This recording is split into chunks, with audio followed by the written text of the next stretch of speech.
give notice of the following motion. The second one, that this House adopts the report of the Development Committee on Defense, Intelligence, and Foreign Relations on its inspection visit to Kenyan embassies in the Kingdom of Saudi Arabia and the state of Kuwait from 5th to 12th of May 2023, laid on the table of the House on Tuesday, 15th August 2023. Thank you, Honorable Speaker. Chairperson, Public Investments Committee on Governance and Education. Thank you, Honorable Speaker. I also have two notices. Honorable Speaker, I beg to give notice of the following motion, that this House adopts the second report of the Public Investments Committee on its consideration of the report of the Auditor General on the financial statements of the state corporations, training colleges, institutions for the financial year 2018-19, 2019-20, 2020-2021, laid on the table of the House on Tuesday, 20th June 2023. Then the second notice, Honorable Speaker. Okay. Honorable Speaker, I beg to give notice of the following motion, that this House adopts the third report of the Public Investments Committee on Governance and Education on its examination of the report of the Auditor General on the financial statements of state corporations, Central Region, for the financial year 2018-19, 2019-20, and 2020-21, laid on the table of this House on Wednesday, 6th December 2023. Thank you, Honorable Speaker. Thank you. Next order. Order number 8, motion, report of the Committee of the Whole House on the Cotton Industry Development Bill, Senate Bill number 5 of 2023, question to be put, and third reading.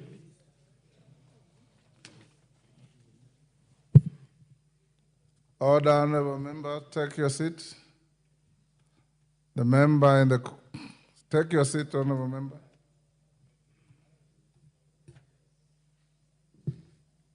Honorable members, at order number 8,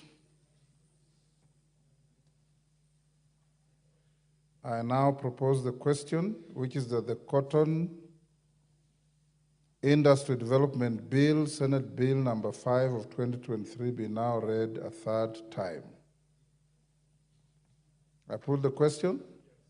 I now put the question, and I'm satisfied we have quorum, which is that the Cotton Industry Development Bill, Senate Bill number 5 of 2023, be now read a third time. As members of that opinion say aye. Aye. Will those of the contrary opinion say nay? The ayes have it. Next order. A bill for an act of parliament to provide for the regulation, production, value addition, marketing, and distribution of cotton in Kenya and its products, establish the Cotton Industry Development Board, provide a framework for cotton farming, ensure value addition to cotton and its related products, and for connected purposes. Thank you. Before I put the next question, I don't see Ndindi Nyoro. Is Mary Mase, are you handling this? Yeah? Okay, fine. Members on their feet, take your seats. Take the nearest seats. I'll now put the question at order number 9. Pardon? Call it. Yes. Order number 9, motion, report of the Committee of the Whole House on the County Government's Additional Allocations Bill, Senate Bill number 19 of 2024, question to be put, and third reading.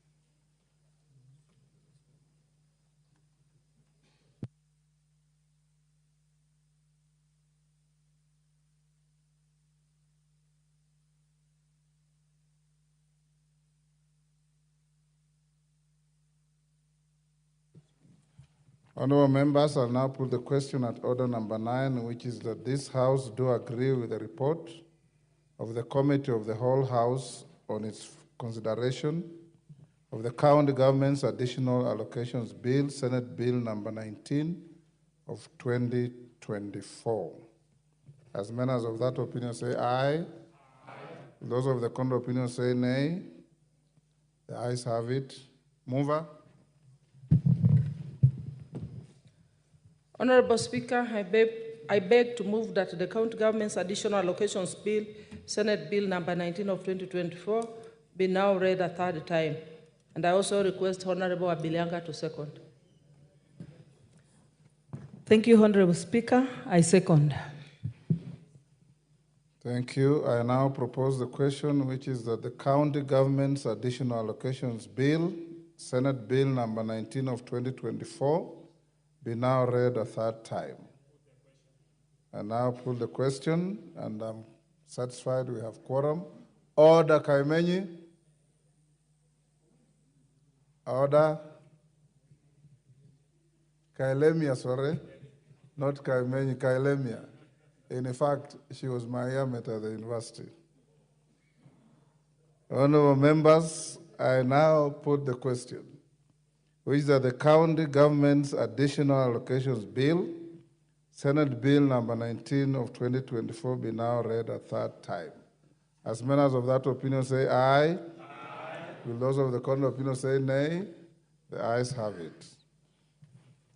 A bill for an act of parliament to provide for the additional allocations for county governments for the 2024-2025 financial year, the responsibilities of national government and county governments pursuant to such allocation and for connected purposes. Thank you. Order number 10, motion, inspection visit to semi-autonomous institutions of the East African community in Uganda. Order. Question to be I said we go to, or is that a question also? Oh yes, go ahead. Go ahead. Order number 10, motion, inspection visit to semi-autonomous institutions of the East African community in Uganda. Question to be put. Thank you. Honorable members, I now put the question at order number 10. Order.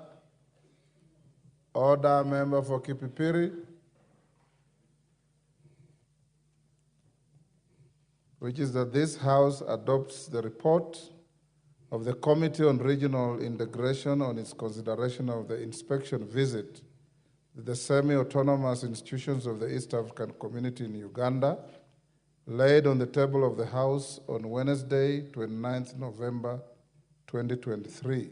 As members of that opinion say aye. Aye. Will those of the contrary opinion say nay? The ayes have it. Next order.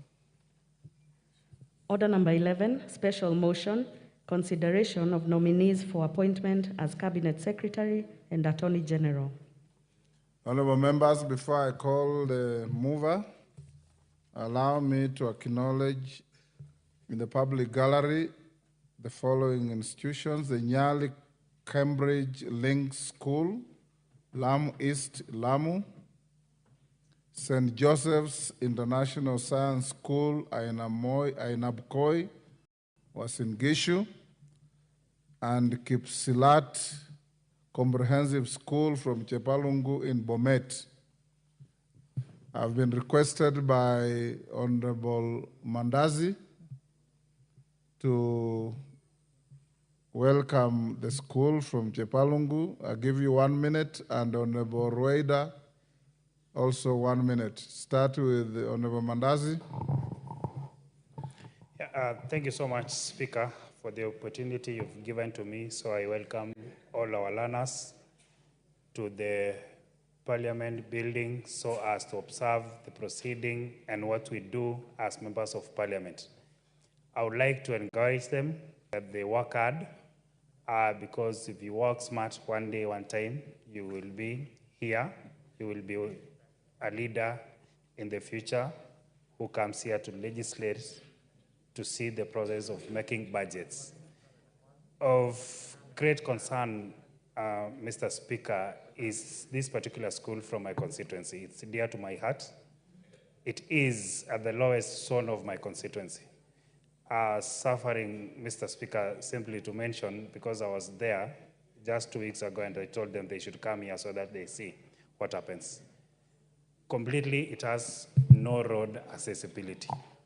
And I've taken it upon myself, although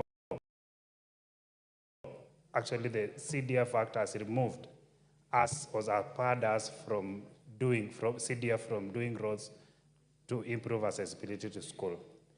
And it's a feeder road, classified under county. It is a concern to all of us and as an house that when such circumstances we face as leaders, it is upon ourselves to take it and handle it so that the students can be able to do it. If it's a feeder road, tell your governor to construct it. That is the work of the governor. Roida, 1 minute. Asante Bwana Spika, kunipatia mimi nafasi nami niwakaribishe Cambridge School hapa Bunge. Nataka nirekebishe kidogo, vile mimi nimetoka Lamu, imeonekana hii school imetoka Lamu, lakini hii school imetoka Mombasa, Nyali. Nawakaribisha sana hapa. Mimi tu ndio niliwatafutia nafasi ya kuja kwa sababu niliomba, waliona nimewaleta walamu wengi. Sasa na wao kuna mtoto wa dadangu ako hapo Jamil, naye akasema nataka aje Bunge. Ndio walimu wao wakaorganize wakaja hapa kwa trip. Karibuni sana. Someni, nyinyi ndio viongozi tunasema wa kesho. Hapo kwenu tupate president, marais, magavana, wabunge, speaker. Mnajionea hapa. Najua wengine wanataka kuwa mawakili.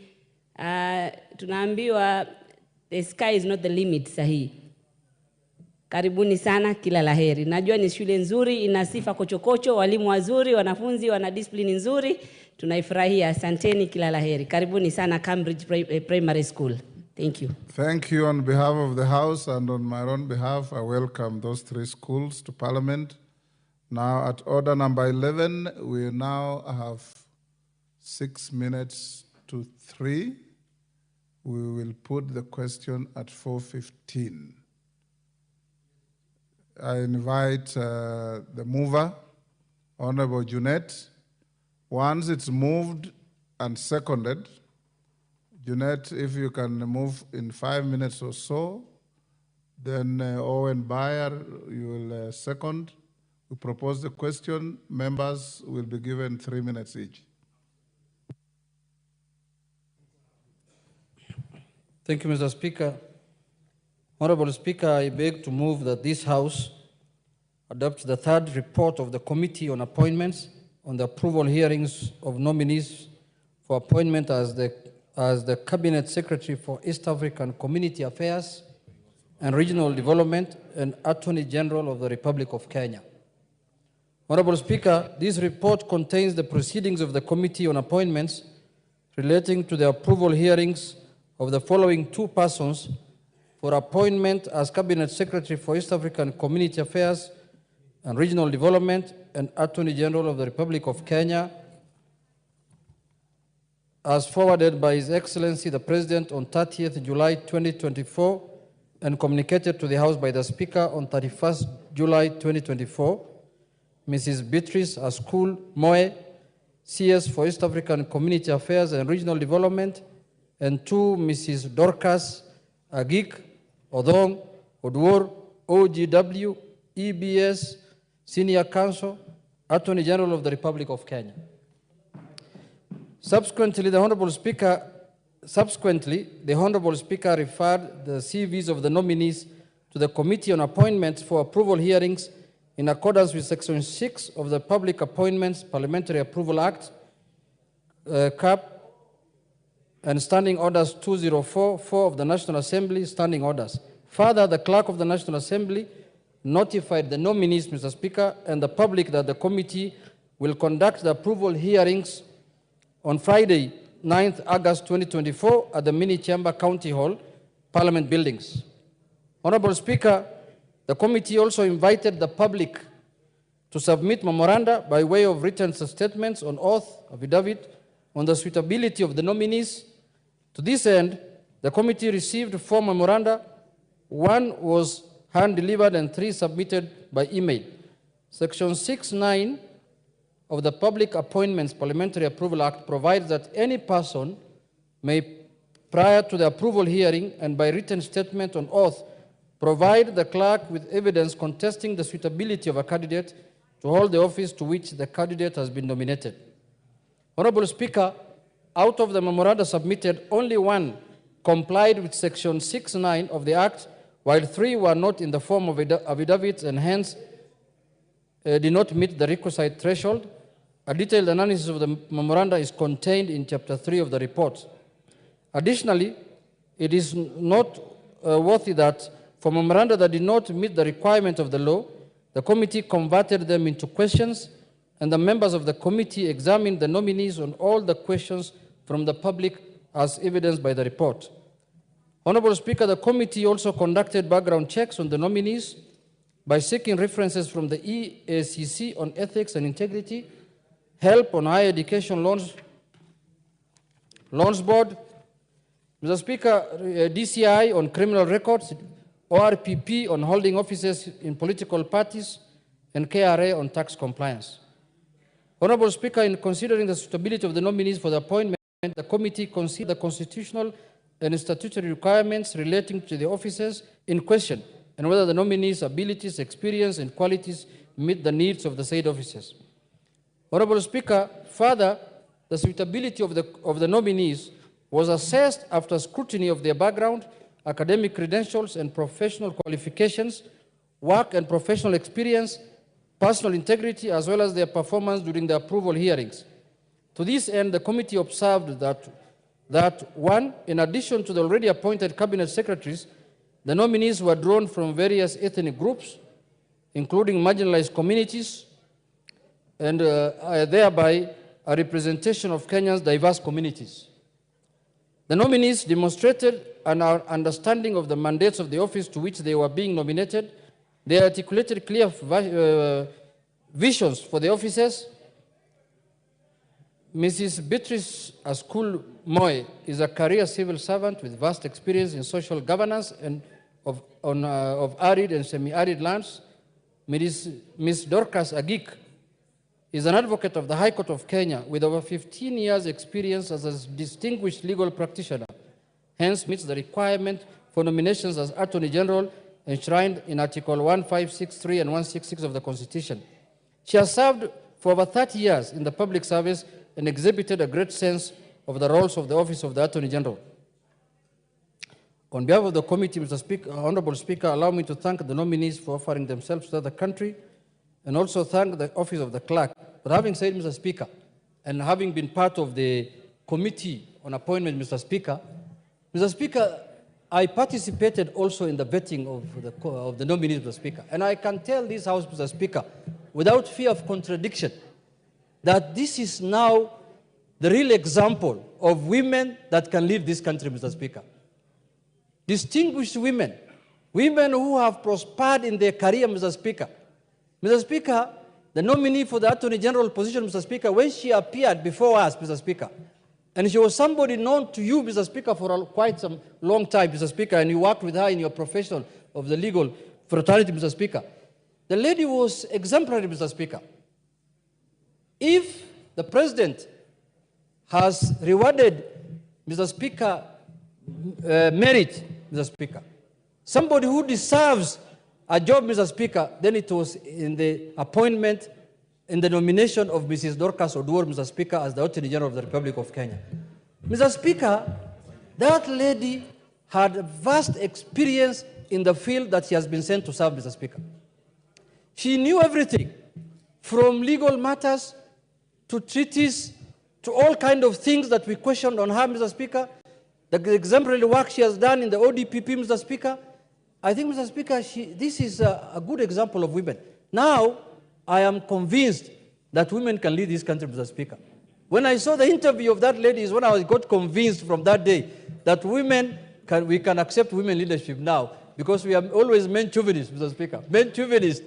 Now I've agreed that women is a good example of a leader, is a good example of a person who can be trusted with an office, Mr. Speaker, that deserves to be trusted to a woman, Mr. Speaker. Mr. Speaker, there is, Honorable Shakil is making noise here saying that why am I not appreciating my wife, Mr. Speaker? Mr. Speaker, my wife is known in my constituency because she campaigns for me and she's a distinguished also leader in her own right. But today we are discussing the appointment of the Attorney General and Mrs. Beatrice School, Mr. Speaker. Mrs. Beatrice School, Mr. Speaker, is somebody known to me. She was in our election board. This is a lady who has shown how you can come from the bottom of the pyramid and go far, like today being our cabinet secretary in this country. Mr. Speaker, no, bottom up is another case. But this one is a bottom up for a different matter, Mr. Speaker. Mr. Speaker, this lady also has shown this country that women from minorities, women from marginalized communities can also be leaders in the country, Mr. Speaker. This country is very proud today, Mr. Speaker. If the House approves these two ladies, Mr. Speaker, we will be sending a message to this country and to the international community that we have women of high standard, women of integrity, women who can lead this country and even lead international organizations, Mr. Speaker. When I saw Dorcas Agik speaking, Mr. Speaker, she reminded me of Amina Mohammed, Ambassador Amina Mohammed, Mr. Speaker, who was a friend to me, distinguished, a cabinet secretary who served in the former regime, Mr. Speaker. Mr. Speaker, I urge this House that let us not take a lot of time in discussing these two women. These are women of high caliber, high standard. These are women who can lead this country at any time, Mr. Speaker. So with those few remarks, Mr. Speaker, I support and I request the House to support the committee's recommendation to approve the two nominees, Mr. Speaker. With those few remarks, I call upon the Deputy Majority Leader, Honorable Owen Baya Yah, to second the motion, Mr. Speaker. Thank you, Honorable Speaker. Honorable Speaker, I want to thank the Leader of Minority for moving with passion the adoption of this report, noting that during the interview, he was really impressed by these two ladies. Honorable Speaker, I second this motion very, very strongly, that Dorcas be made Attorney General of this country, and that Mrs. Askul be made Cabinet Secretary in charge of East African Community, ASAL, and Regional Development. Honorable Speaker, allow me to commend the committee first, which was chaired by yourself, for a commendable job, for working long hours, and ensuring that the report of the committee was tabled in accordance with the prescribed timelines of the Public Appointments Parliamentary Approval Act. Honorable Speaker, the committee, which worked many hours, undertook intensive scrutiny of the evidence that was tabled before the committee. Honorable Speaker, I want to confirm to this House that Kenyans of all walks of life participated in the vetting and interviewing of these people by bringing in very many memorandums and questioning many things, which also shows the growth of our democracy and constitutionalism in this country. Honorable Speaker, the public participated. So if there is any issue about public participation, they participated vigorously in terms of vetting and in terms of ensuring that we got the best. Honorable Speaker, also, we ensured that government institutions like the EACC, KRA, HELB, DCI, and ORPP also brought in information to support the vetting and the committee during that time. Honorable Speaker, I would like to zero in on one candidate, Beatrice Askul Moe, from the marginalized community, a Turkana, who started from down there, from a trade certificate to those small documents, and rose until she got a degree, she got a master's. You can see growth in the education of this lady, until she became a CEC, a county executive committee member in a county. And she ran a whole department, several departments. You can see even ODM at one time appointed her as one of the members to nominate the running mate of their candidate last time. So you can see a lady grounded properly in governance, You can see a lady grounded properly in public service. You can see a lady that is enthusiastic about serving her country. Honorable Speaker, I think we have the right candidate for the job. All she's required to do, settle in and serve Kenyans, notwithstanding where she is coming from. So I would like to ask this House, as we approve this lady, as we approve Mrs. Beatrice Askul Moe to be the Cabinet Secretary in charge of East Africa, she will be our top diplomat within East Africa. She will be our link between the regional government and the national government. Honorable Speaker, we have the right person, and I would like to request this House to support Beatrice Askul to be appointed as Cabinet Secretary in the Republic of Kenya. Honorable Speaker, Ms. Dorcas Agik Odwor, very impressive CV, one of the best in terms of law practice, one of the best in terms of law within the public service, one of the best in our court systems. She worked once at the Attorney General's office. She has experience, both national and international. A person that we can rely on to advise the head of state in terms of law. A person that we can rely on as Parliament also to advise us in terms of legislation. Someone who will not sit at our legal drafts and look at them without making an input that is positive, that will help this Parliament to actually improve on legislation and the quality of legislation that comes out of this House. Honorable Speaker, Dorcas Agik Odwor is that person that I would like to see her sit in the state law office as the Attorney General of this country and assist us and assist the President. Her job is cut out for her, Honorable Speaker. Her job is cut out well for her. You know, Honorable Speaker, as government has lost so many cases in courts. We know, Honorable Speaker, even Parliament has been challenged. Many instances where government is embarrassed because a law has come here and it has gone to court and knocked down. We want to request Dorcas Odwor, if she is approved by this House, and I want to urge members that we approve her, that she improves on the quality of laws in this country and the advice that she gives the heads of state and all other government, so that government stops losing cases.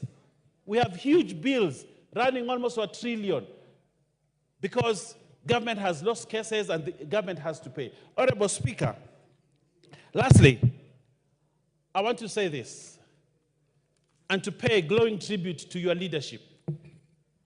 During the vetting process, you stood out as a nationalist, as a Kenyan who loves this country, and guided us very well during the sessions. Even when it has to take many hours, even when you had to take a break to attend to other matters, but you were there punctually on time. Sometimes you came and embarrassed us earlier than ourselves, and yet you are busier than us. But I want to thank you, pay glowing tribute to your leadership, and for guiding us and for ensuring that this country has the right cabinet. I want to thank you, Honorable Speaker. I want to thank members for listening to us, but I also want to ask you that together we approve these members so that the cabinet of Kenya can now sit, transact business, and we take this country to the next level. I thank you, Honorable Speaker, and I second. Thank you, Honorable Mbaya. I now propose the question, which is that taking into consideration the findings of the Committee on Appointments in its third report on the vetting of the nominees for appointment as Cabinet Secretaries for East African Community Affairs and Regional Development and Attorney General of the Republic of Kenya, laid on the table of the House today, Wednesday, 14th August 2024, and pursuant to the provisions of Article 152.2 and 156.2 of the Constitution and Sections 3 and 8 of the Public Appointments Parliamentary Approval Act, Cap 7F, this House approves the appointment of the following persons. 1, Ms. Beatrice Askul Moe as the Cabinet Secretary for the East African Community Affairs and Regional Development, and 2, Ms. Dorcas Agik Odwor, Senior Counsel OGW, as the Attorney General of the Republic of Kenya. Onyango Koyo. Thank you very much, Honorable Speaker, for honoring me with the opportunity.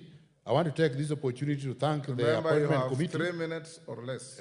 To thank the Appointments Committee for doing a meticulous job in approving the appointment of these very serious ladies. It is a school, I have known her through the party levels, and she's a serious, level-headed girl. But I want to speak seriously about the incoming Attorney General of Kenya, Dorcas Agik Odong Odwor. Dorcas Agik Odong was born in Sido East, Northeast Kano, Miwani Division, Moroni constituency. But at a later point, she met a man of love of her time, Engineer Odwor, and they got married and settled in Alego, Siaya County. So while we congratulate her from Moroni, we want to make it ample clear that she now belongs to Siaya County and not Kisumu County. And that Kisumu County... Koyo. Dorcas Agik belongs to Kenya. To Kenya. Yes. Yeah, thank you very much, Honorable Speaker, for the correction. But because we are living in a political world where people are scrambling for resources, I want to make it clear that while we thank God and we thank the appointing authorities for Dorcas, because Dorcas has worked in a serious challenges throughout her life. Dorcas was meant, if there was no political games, was meant to have been the first DPP in this republic. Those people in the legal fraternity knew when the interviews were done who qualified to be the first. And even the Honorable Speaker knows the truth. Later on, she was supposed to have been the second one. She was cheated out of it. I'm happy and thankful to God that finally the rulers of this world have found a serious person.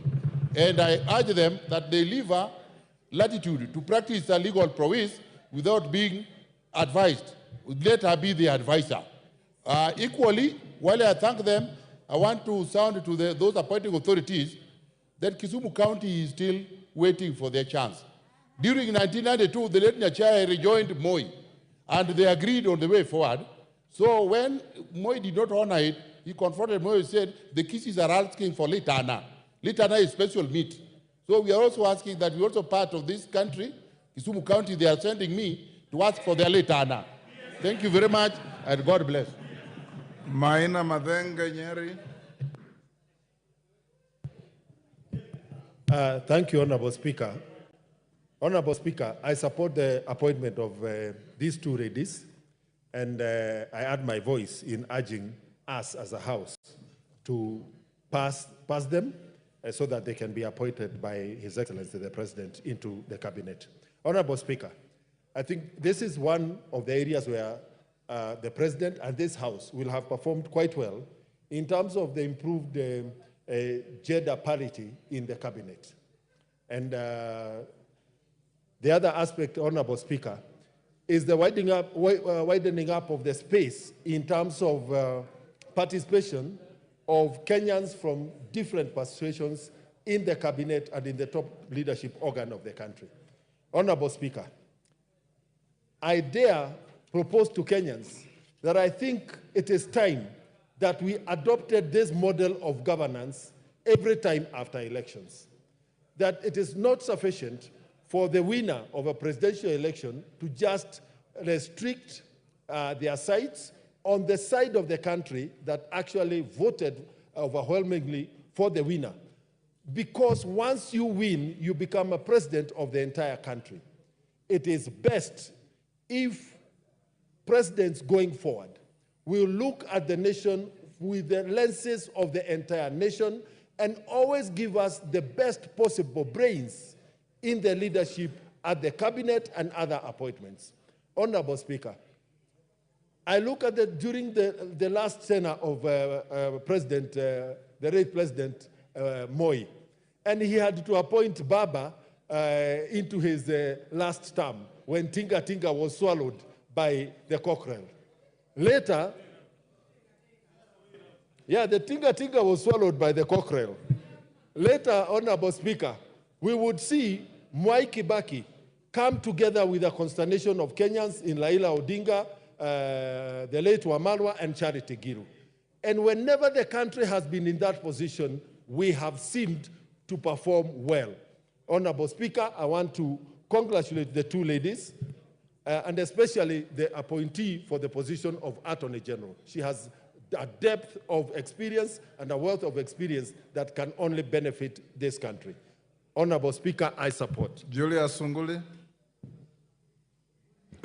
Mr. Speaker, I also join those who are supporting this motion.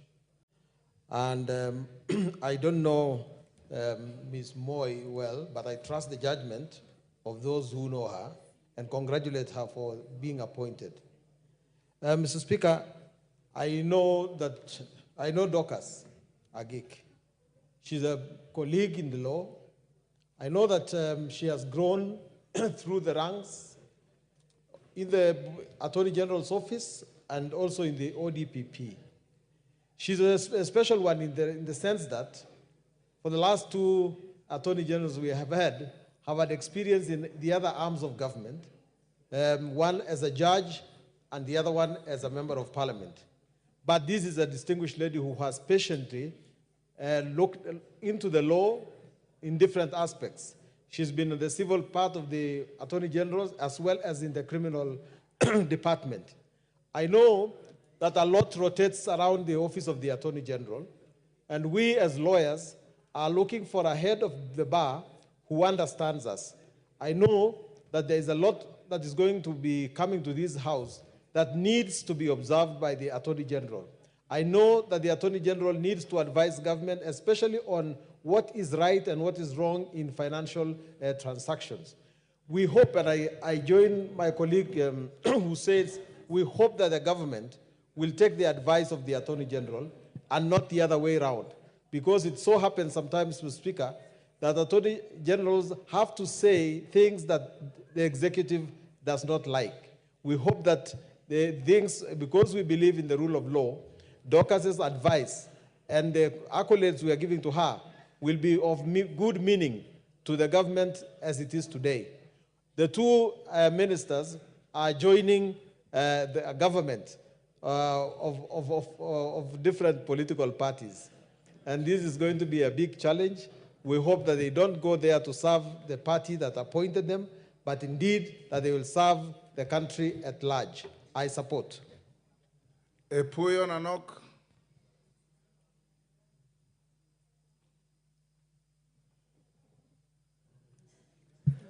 Thank you, Honorable Speaker, for giving me a chance to weigh into this motion. And from the onset, Mr. Speaker, let me appreciate the Appointments Committee for a job well done.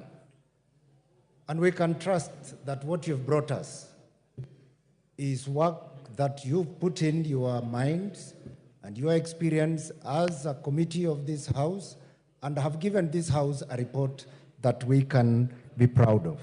Mr. Speaker, I want to appreciate His Excellency the President, William RUTO, for giving us an opportunity to serve in his cabinet. I'm saying us, those of us from the marginalized communities, those of us from those ASAL areas. What we need, Mr. Speaker, is opportunities of this nature. To be able to show our ability, to be able to serve as Kenyans and portray the regional balance, portray the diversity of the Republic of Kenya in the service of the country. Mr. Speaker, I know Beatrice, a school, and the Turkana Nation, Mr. Speaker, is proud and are very grateful to His Excellency for the opportunity he has accorded one of our daughters to be part of the cabinet serving this country. She has exemplified level-headedness, Mr. Speaker. She has served in various capacities, including being among the initial CECs of the county government of Turkana, and she served honorably. And so, Mr. Speaker, it is an opportunity that we want to say thank you to His Excellency as the appointing authority, but I will not want to stop before I say thank you to the former Prime Minister, Honorable Raila Odinga, for having tapped and seen the ability that Beatrice School has shown. And so I want to say thank you and wish them well as they serve this country. Thank you. Asante sana Mheshimiwa Spika, na mimi niweze kuchukua fursa hii kuweza kupongeza hawa wanawake wawili ambao wameweza kuteuliwa katika nyanja mbalimbali. Mheshimiwa Spika, niweze kusema kuwa Kenya ilikuwa imeenda sehemu mbaya Mheshimiwa Spika, na nachukua pia fursa hii kumpongeza Rais wa taifa hili Mheshimiwa William Samoei Ruto kuweza kuleta uwiano katika taifa Mheshimiwa Spika, na hii imekuwa sababu ya sisi kupata wanawake wazuri shupavu ambao wana uweledi wa kazi, ambao ni maono ya wanawake katika Kenya nzima Mheshimiwa Spika. Na pia tukizingatia zile thuluthi tatu ambao tulikuwa tunatafuta kama kina mama, mimi na hakika kuwa hawa kina mama Mheshimiwa Beatrice na Mheshimiwa Dorcas watafanya kazi zao kulingana na katiba Mheshimiwa Spika. Na sisi tunasema palipo na uongozi wa kina mama hata maji huwa yanapanda mlima Mheshimiwa Spika. Kwa hiyo nachukua fursa hii kuwapongeza hasa ile kamati ambayo iliweza kuwateua, ile kamati ambayo iliweza kuwapitisha Mheshimiwa Spika, na nipende kukushukuru sana, niliweza kufuatilia kwa kina, na nikushukuru Mheshimiwa Spika vile ulivyokuwa unapeleka mambo hayo, ulikuwa unapeleka kwa uweledi sana, na hukuangalia hivi ama vile, uliangalia ule msimamo ambao wale walikuwa nao na mkawapitisha Mheshimiwa Spika. Kwa hiyo mimi naombea dada zangu, nawaambia mshike kasi, mjenge taifa, msiweze kulemea upande mmoja, mfuate sheria ili tuone uongozi wa kina wanawake unaleta mabadiliko katika taifa. Na Mheshimiwa Spika, mimi naombea Mungu awaweze kuwapa nguvu na gari ya kuweza kufanya kazi bila kuangalia huku na kule. Asante sana Mheshimiwa Spika. David Ocheng.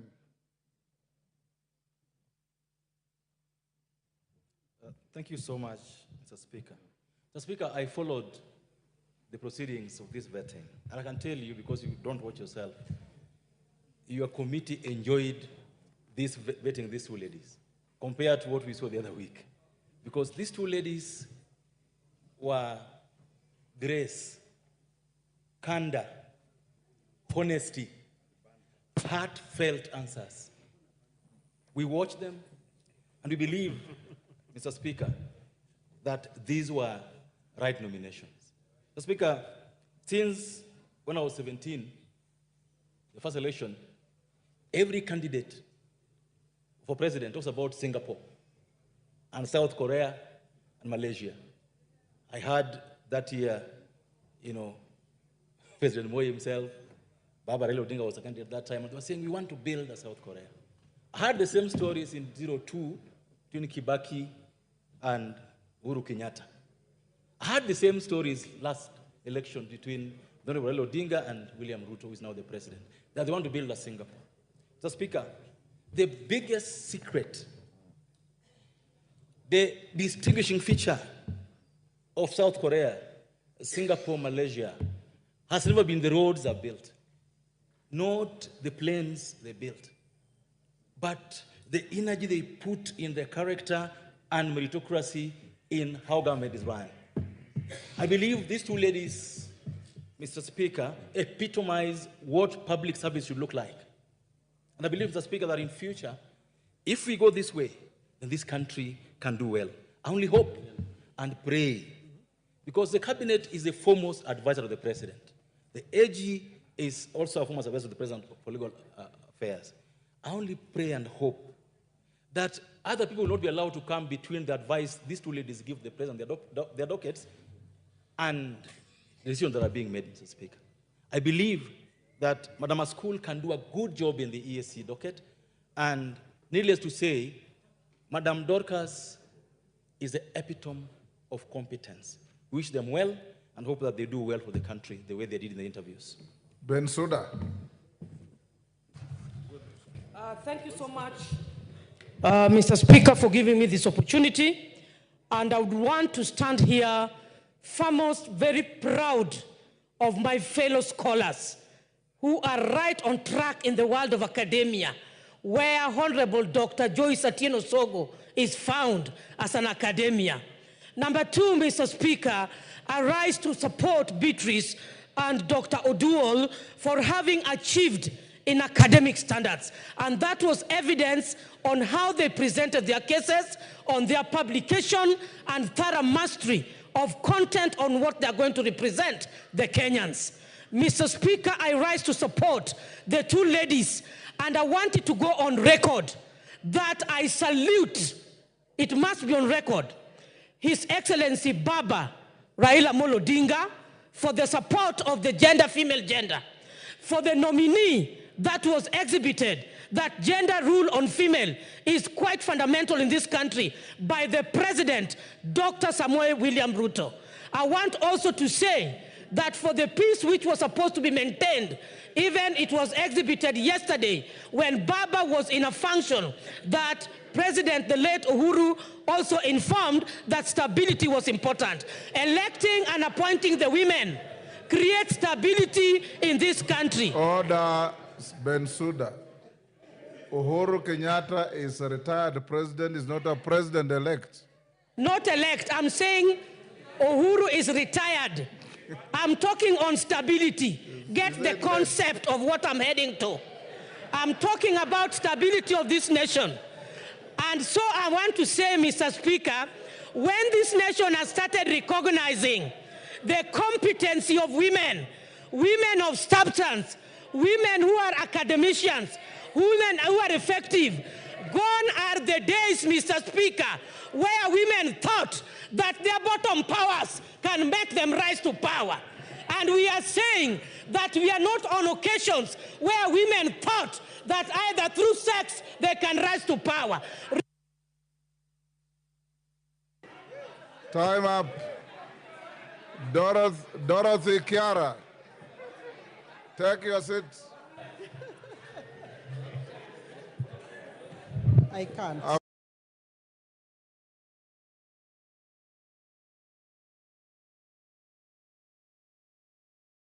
Thank you, Honorable Speaker. Honorable Speaker, I also want to join in this motion and commend the appointment committee for the work well done. Honorable Speaker, we are talking about nominees who have qualified to become cabinet secretary after the vetting, and who I suppose this House will have consideration and recommend them so that they can go and work for Kenya.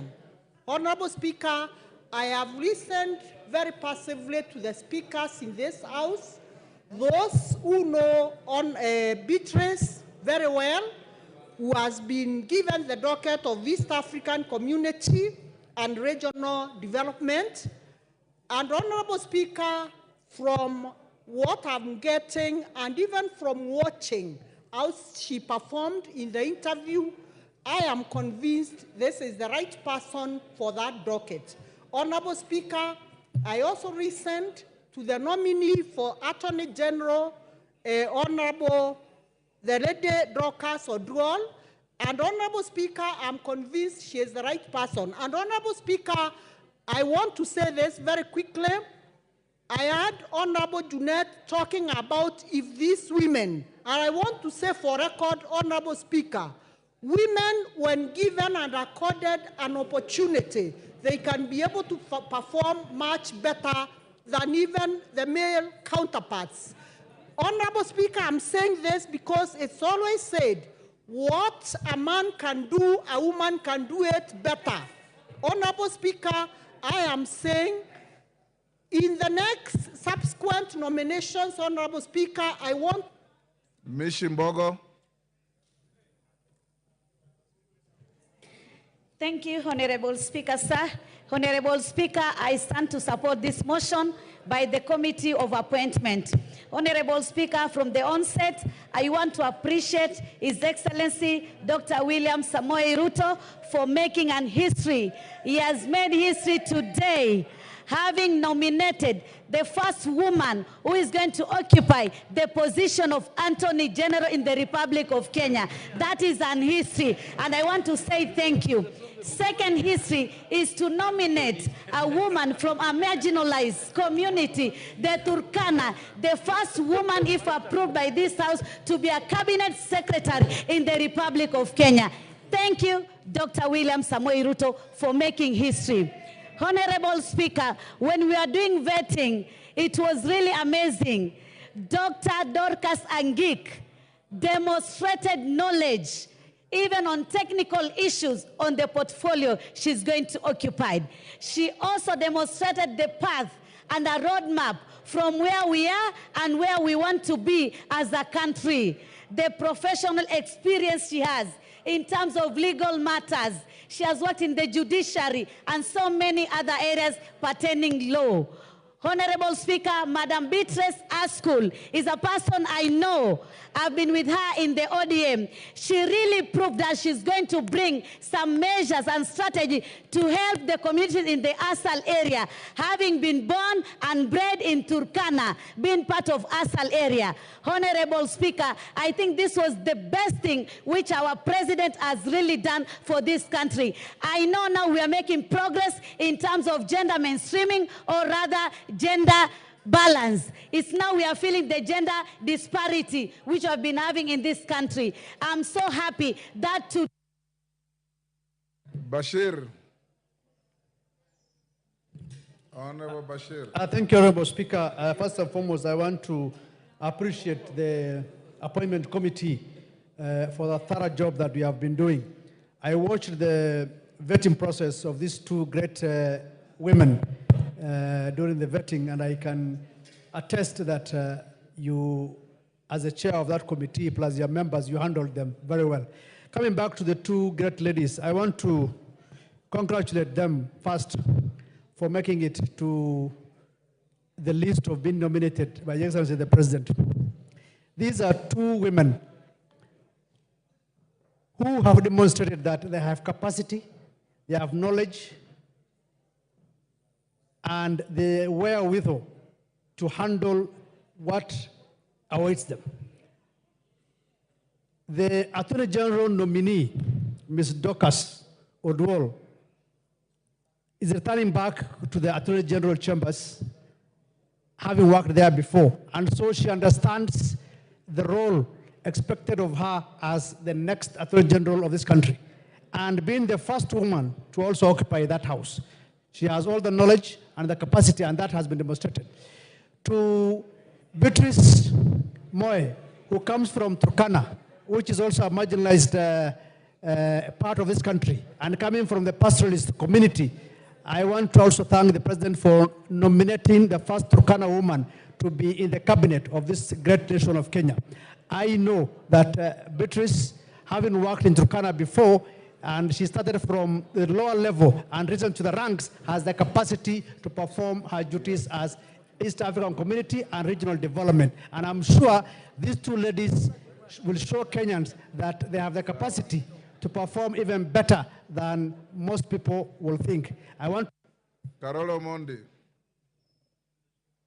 Thank you very much, Right Honorable Speaker. It gives me great pleasure to stand on behalf of Class of 90, University of Nairobi, to support the nomination of Dorcas Odwol as the Attorney General of the Republic of Kenya.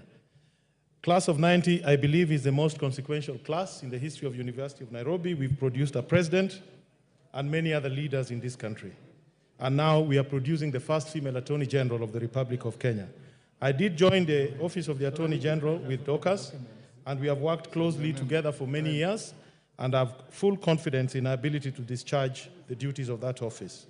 I'm also very happy to reinforce what Honorable Koyo said, that Dorcas has waited a long time for this opportunity. She should have been our first DPP under the 2010 Constitution if it was not for negative politics. Most recently, we've been working together with Dorcas on establishing a framework criminal investigations law, which we do not have in this country, so as to help in fighting corruption. And hopefully very soon, I did send a request to your office, we will be able to generate a draft of a bill that will regulate criminal investigations in this country. how we train and the qualifications that we require for our investigators, how the process of investigations should be done, and how we can use forensic science and other modern investigative tools in dealing with crime.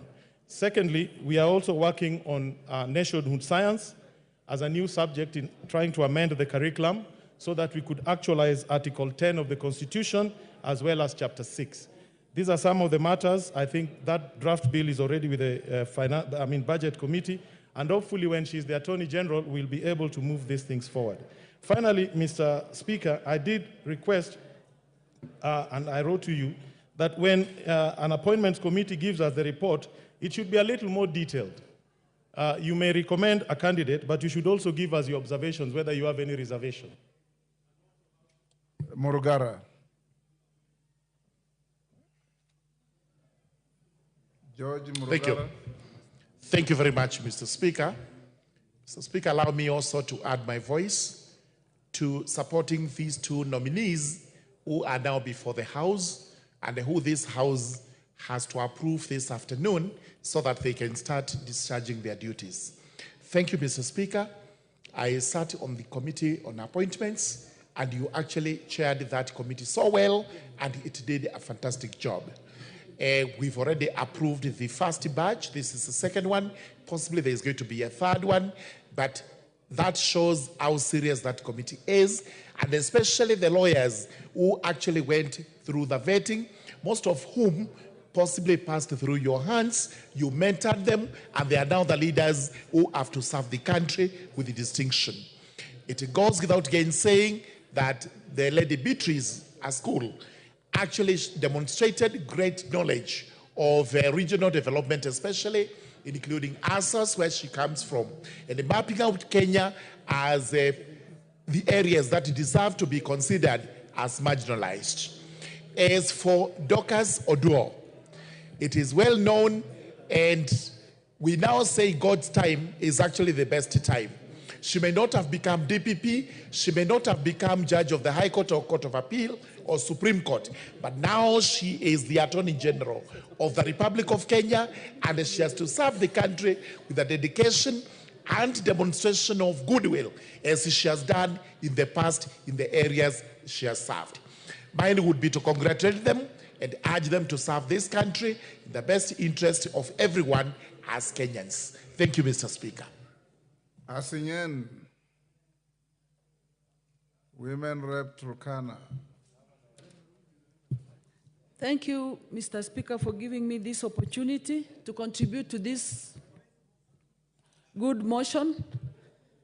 First and foremost, Mr. Speaker, I would like to thank the vetting committee for the good job, for vetting the two great ladies and bringing them to this level.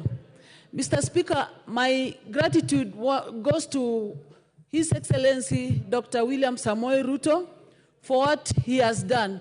One, for opening up a dialogue with the rest of Kenya, and now this is the result, Excellency Honorable Raila Amolo Odinga, for rewarding loyalty. Honorable Beatrice School has been a staunch supporter of one Honorable Raila Amolo Odinga. So we want to thank him also for rewarding loyalty, Honorable Speaker. Now, at the moment, Honorable Speaker, I'm a comfortable leader because I can really see we are headed to the right direction. The country is headed to the right direction. If those marginalized communities are now part and parcel of the decision-making table, Honorable Speaker, we now feel like we are also fully fledged Kenyans. So we want His Excellency Dr. Samoei Ruto to continue steering the country towards that unity path so that those that have never had a chance to feel to be Kenyans can feel to be Kenyans. I want to thank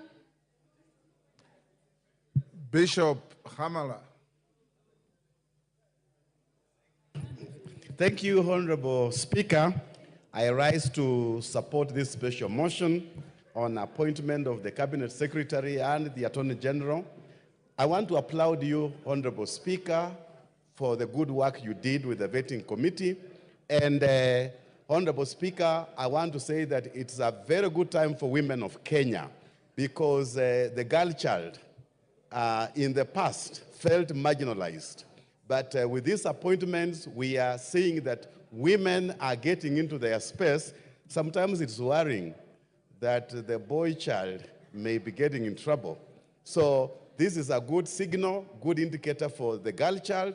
And what I know, Madam Beatrice and the Attorney General, Madam Dorcas, these are great Kenyans.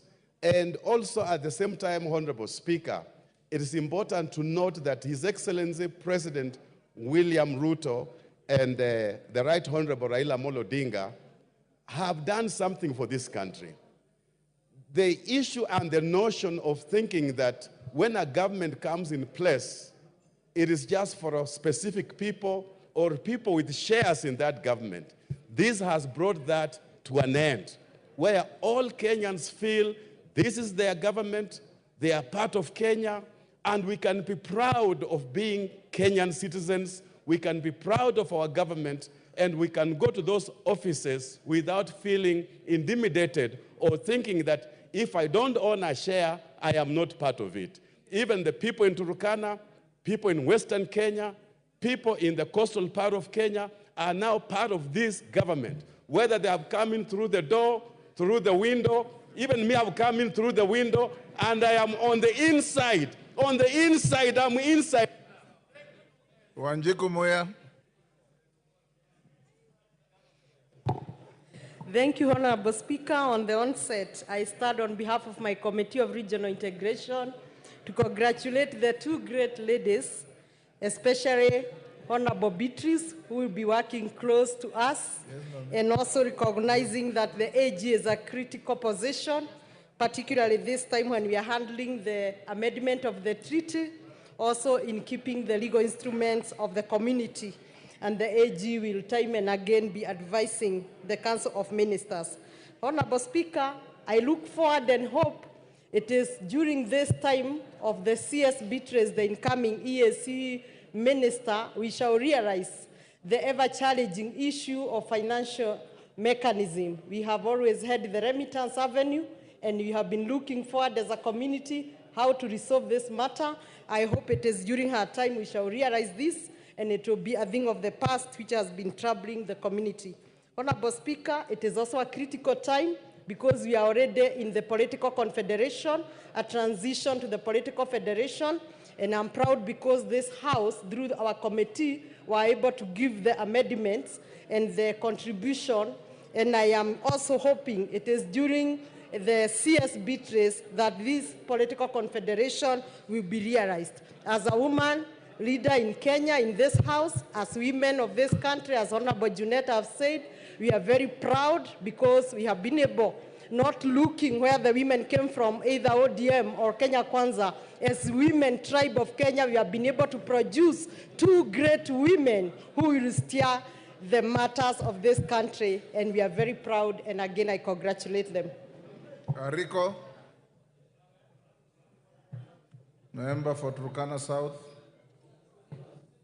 Thank you, Honorable Speaker, for giving me this opportunity to raise my voice on this motion. Honorable Speaker, I want to start by appreciating the Committee on Appointments for recommending these two ladies to these positions.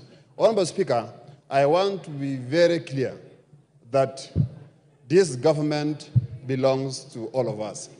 This government, we are shareholders of this government. Despite the fact that we are opposition, you are executive, we are all in one government. Honorable Speaker, to be very clear, Honorable Askol is my constituent. And I have known her from my childhood. She has done a lot in terms of working with the non-governmental organizations, Oxfam, World Vision, and all those NGOs that are supporting the ASAL areas. Honorable Speaker, I want to appreciate His Excellency Dr. William Samoei Ruto for considering the Turkana Nation as part of his government. In addition to that, I want to appreciate His Excellency Engineer Raila Amolo Odinga for having proposed a Turkana, the first lady to sit in his government. Honorable Speaker, this will bring our nation together by considering the marginalized community. The marginalized community will consider that they are part of this government. Thank you, Honorable Speaker. Wakili Mureu.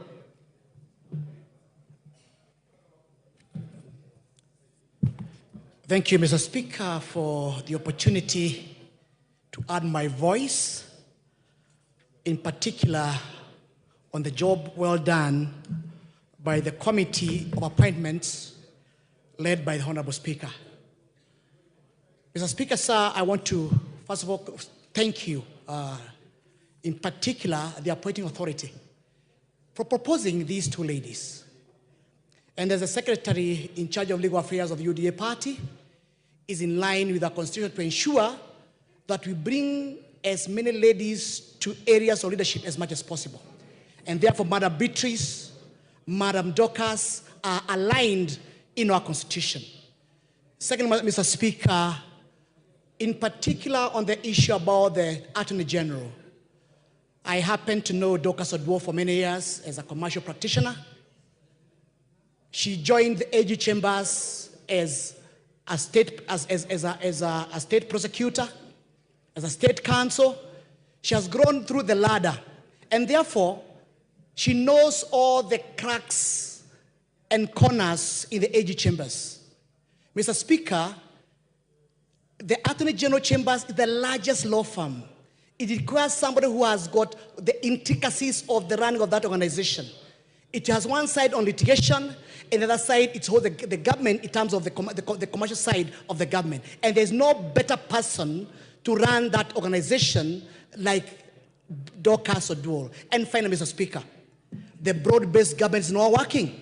If it were not for the proposal for broad-based government, we would not have the qualities and the knowledge of Dorcas Odwo. And therefore, Mr. Speaker, I support the motion. Jared Okello. Honorable Speaker, I thank you very much. Firstly, allow me to congratulate our two gallant heroines. Honorable Speaker, before the ravaging floods of the 60s in Nyando constituency, the family actually lived there. Then they moved to Muhoroni constituency. And therefore, just like Honorable Koyo, I also claim stake. Honorable Speaker, I have known Dorcas, and she is beautiful both physically and mentally. And Honorable Speaker, she has what it takes to run our legal systems in the office of the Attorney General, if given time to operate, Honorable Speaker. The litany of cases being lost in our courts of law against the government, Honorable Speaker, is a testament that there is a disconnect somewhere. Somebody is not being given an ample opportunity to serve this country in that capacity. If there are other people advising the President over and above the advice coming from the Office of the Attorney General, then that has to stop so that Dorcas can be given an opportunity to serve this country that she loves. Honorable Speaker, I have known Beatrice at school. I sit in the National Executive Committee of ODM Party, and she delivers her messages, her thoughts in such a humorous way that leaves everybody shocked by how she does it, Honorable Speaker. I have full confidence in these two ladies that I have known so well over the years, that their dockets that have been given to them will have what we call a rapid flight towards progress, Honorable Speaker. And therefore, I support and I congratulate these two wonderful women. Asante sana. Ferdinand.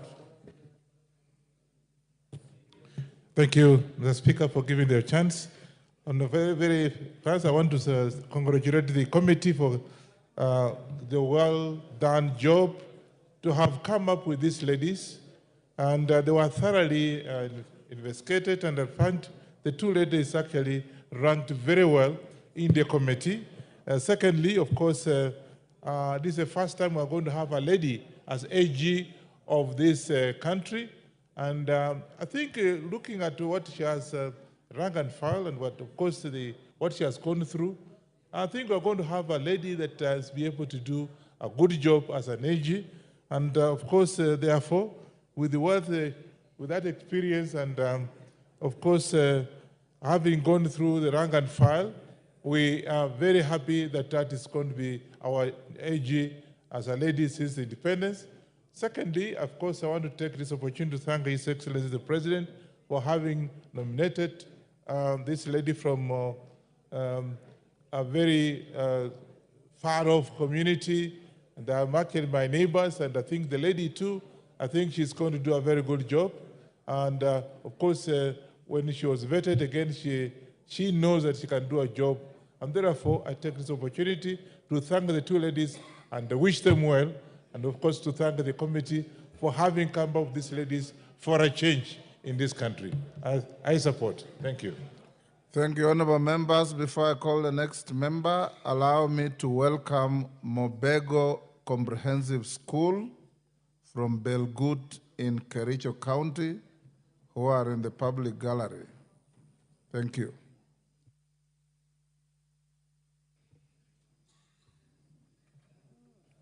Thank you, Mr. Speaker. Mr. Speaker, Kenya is a melting point of many nation states. And Mr. Speaker, all of us must remember our forefathers when they brought us together from different regions to put a claim to this beautiful premier nation called Kenya. Mr. Speaker, these two great ladies, one coming from the nation state of Turkana and the other one coming from the nation state of Luo, will add great value in the governance platform of the Republic of Kenya. Mr. Speaker, we also need to thank the President for thinking out of the box, for being a statesman, for bringing Kenyans together at a time when everybody expected things to go haywire. Mr. Speaker, we also want to appreciate your leadership and the way you have steered that committee in the whole public discourse, Mr. Speaker, at a time when there was a lot of public scrutiny. Mr. Speaker, these two individuals, Dorcas Award will bring in a thorough institutional experience, our knowledge in public law, to transform this great institution called the Office of the Attorney General. And you know, Mr. Speaker, as a person of immense legal mind, that office requires a complete change, Mr. Speaker, so that the problems this country has been facing in legal advice, Mr. Speaker, are sorted out once and for all. My good lady, my sister, Patrice, once upon a time, Mr. Speaker, you remember this also, I'm sure you remember, one time Zemoy went to Turkana, Lodwa, and as usual, after his public prayer, one of the members of parliament, and I don't want to mention the name, stood and said, "What about Turkana?" I think that era is now gone. Every phase of the Republic of Kenya, courtesy of our constitution, plays a critical role in our governance structure. And therefore, Patrice and cohort, wherever you are, please don't let down the pastor in this nation. Demonstrate, because now... Chair Orot. Chair Orot, Joseph. Thank you, Mr. Speaker, for giving me this chance to take time to congratulate the nominees, Dorcas Agik and Patrice School. Thank you so much, Mr. Speaker, because of especially the perseverance and the patience that the vetting committee had during that time of vetting these nominees. Mr. Speaker, I took time to watch and even observe what was going on. In most cases, Mr. Speaker, you took time. You took time, Mr. Speaker, even to rally behind the committee, and I must congratulate you on that, Mr. Speaker. I want also to congratulate His Excellency the President for endorsing the two names. As my colleagues have mentioned, for the first time in the history of Kenya, we are going to have a lady AG who is going to be the legal advisor of this country, and I want to wish well Dorcas in her new work and new job when we are going to, because we are going to approve. Secondly, Mr. Speaker, this lady Beatrice from Turkana. Mr. Speaker, I want to say that I want to welcome her because I'm in the Committee of Regional Development, and I know when she's going to be approved here, Mr. Speaker, she's going to do her job well. Otherwise, I want also to congratulate the entire members of Parliament also because of the unity, that we have together and the way we have been working, Mr. Speaker. Thank you so much, Mr. Speaker. Lillian Corbett. Thank you so much, Dr. for this opportunity you've given me. I also rise to support, and I want to thank the committee for the good work they did, and I want to thank the honorable ladies nominee who were given an opportunity to serve our country. And as they were being interviewed, I saw they observed, and they were very well versed with Article 232 of the Constitution of the Republic of Kenya. I want to implore the systems to give them money to work, because it is one thing to be given an opportunity, and it is another to be facilitated to do your work well. So I urge Parliament that has the power of the pocket to give them money. We wish them well as ladies of this republic. And when you looked at them, Honorable Speaker, they are elegant, they are also eloquent, they are exposed, and they are well educated and well informed in what they were being asked, and I know they are going to deliver well in their docket. I also want to thank Parliament, and especially the committee that was doing this job. The kind of questions the committee was asking was serious questions that showed that this time round there was no joke, and it was not just a matter of passing nominees. So I want to wish them well, Honorable Speaker, and I know as women they are going to deliver. I want to thank the President, Dr. RUTO, for considering women. And I also want to thank my party leader that given an opportunity, he also considers women. Emancipation of women in leadership is taking a different turn, and I know it's going to be for our good. I thank you, Honorable Speaker. Taitumu. Next. Okay, thank you, Mr. Speaker, for this opportunity. First of all, may I start by congratulating the two gracious ladies for their appointment. Mr. Speaker, these two ladies exhibited high degree of competence and also in-depth knowledge of their subject area. Madam Beatrice Asku is a real role model for the girls of this country, particularly from the peripheral areas and the marginal areas of this country. Madam Dorcas displayed a high degree of competence in the areas of law, and we believe as a country that this gracious lady will do a lot to bring justice and actually advisory services to the end of state. For this reason, Mr. Speaker, I support, and we are impressed as a country, and we are asking all girls, wherever they are, to know that they can rise to the top. What is actually required is to be in school and also to be mindful, and also handwork pays at the end of it all. Thank you, Mr. Speaker, and I support. Dr. Nyikal. Thank you, Mr. Speaker, for giving me this opportunity. Mr. Speaker, I rise to support this, and I first start to appreciate the work that the committee has done, chaired by you. But, Mr. Speaker, I want to just make one point regarding that it's good that we get these reports early. The last time we got the report while the process was going on, today it is the same. It is important that as members, we actually get opportunity to read this report. While we are doing this vetting, we must be aware that the public is also vetting us, and they read these reports. Sometimes they wonder if you are making comments and not relating to the report. Despite that, Mr. Speaker, I think your team did a good job, and I think you enjoyed vetting professionals of competence. I'm sure you did that. And Madam Askul, I looked at the report. She has done community work, and to be in charge as a CEC in water, in ODM. And as you know, ODM is a big, complex party. And for her to have worked so well, that is really competence. My advice to her is that when you go to the East African, she goes to the East African community, let us create a community that we belong to, not countries that are actually bickering with each other. I wish to have the community as the one I knew when I was a child, and even you, I think, Mr. Speaker, where we knew or we belonged to one community. Oduore is exemplary. She should have been a deputy prosecutor a long time ago. Look at the international work she's done. The Harare Mutual Legal Assistance Scheme, evaluation. Haji. Thank you, Honorable Speaker, for giving me this opportunity. I stand to support the motion. From the point of view of national cohesion, integration, and equal opportunity, I'm now seeing some good light at the end of the tunnel. This is where we need to go, that Kenyans are Kenyans, regardless of which corner they come from. From the ASAL point of view, this now is going to be a role model for all other ASAL areas where our women are struggling hard to make sure that they also come to leadership. So if she has done it, why not others? So it's a role model for ASAL areas. For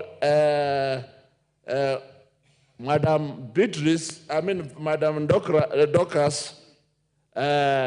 interacted with her and learned her during last parliament in my capacity as a member of the National, JLAC, Justice and Legal Affairs Committee member, and I assure you guys, this house, that is a lady to look at. She is a performer. Don't get She carried is a away. There are no guys perfectionist. here. We only have honorable members. Yeah, honorable members, I assure you she is a perfectionist and she performs beyond reasonable doubt. And therefore, Kenya is now heading to the right direction. As the chair of National Cohesion and Equal Opportunity, I'm very happy indeed. Thank you. Opondo Kaluma. Honorable Speaker, I thank you. Honorable Speaker, let me thank His Excellency the President, who is the appointing authority for these nominations. Honorable Speaker, I looked through the parliamentary approval process under the charge of your committee, and I was very pleased by the competences of these two ladies. But Honorable Speaker, let me mention that this is the first time we are having a female Attorney General in the Republic of Kenya, and the first Attorney General from that side of the country. But Honorable Speaker, let me also add that these are not the only accolades. I served in the Justice and Legal Affairs Committee in my last 2 terms, and Dorcas Oduor was the Deputy Director of Public Prosecutions. I remember the Honorable Keriako Tobiko. He was also the Principal Deputy Director of Public Prosecutions, to Mr. Nurdin Haji, now Director serving the nation elsewhere. Our devotion to duty is something that we appreciate. And let me thank the President for making it possible, Honorable Speaker, that as a country we can truly live the meaning of Article 232. This is one position nobody ever believed a Luo would, a person of Luo ethnic extraction would ever hold, just like the other one of Badi. So we are eternally grateful, and we wish her Godspeed when she serves the country in that sector. If there were time, I would have said more. But let me also congratulate our Turkana sister, a former member of the ODM National Elections Board, for the work she did well, and for the work she'll go forward to do for the country. I congratulate them and wish them well, Honorable Speaker. I thank you. Omboko Milembe. Oh, thank you, Honorable Speaker, for this chance. I want to congratulate the 2 ladies who have been nominated and quickly indicate that around 1860s, America goes to war, and in that war, civil war, Lincoln decides to include the opposition in his government. And that's how he brings on board the likes of Betts, Chase, and others, and forms a team of rivals. I believe with these 2 nominees, we come to an end of this broad-based cabinet, which I wish well to work for this particular country. I want to congratulate the President, William Samoei Ruto, for having thought out of the box to create this broad-based government, because it's very important during very unique times to make extraordinary moves. I also want to congratulate Raila Amolo Odinga, because at the time of crisis, he stood up as a statesperson to make sure that we make the government move forward. Otherwise, during very difficult times in any nation, it's very difficult to move forward if you don't have statesmen like Raila Amolo Odinga. And I wish him well as he goes for the AU job. Finally, I want to congratulate the Kenyans. The Kenyans always are very, very strong in terms of going through tough times. In 1971, Kenyatta goes through the coup of 1971. And Moi goes through the coup of 1982, but Kenya remains strong. Kibaki comes in, he goes through the referendum failure of banana and orange, but he dissolves his cabinet, Kenya stands. Under Uhuru, Uhuru goes through the very high court judgment which went through the Supreme Court that presidential elections had been failed. The first one in Africa, Kenya stands. And finally, RUTO must go through this. Thank you, Kenyans. We are almost exhausted. Omanyo, 1 minute only. Thank you, Mr. Speaker.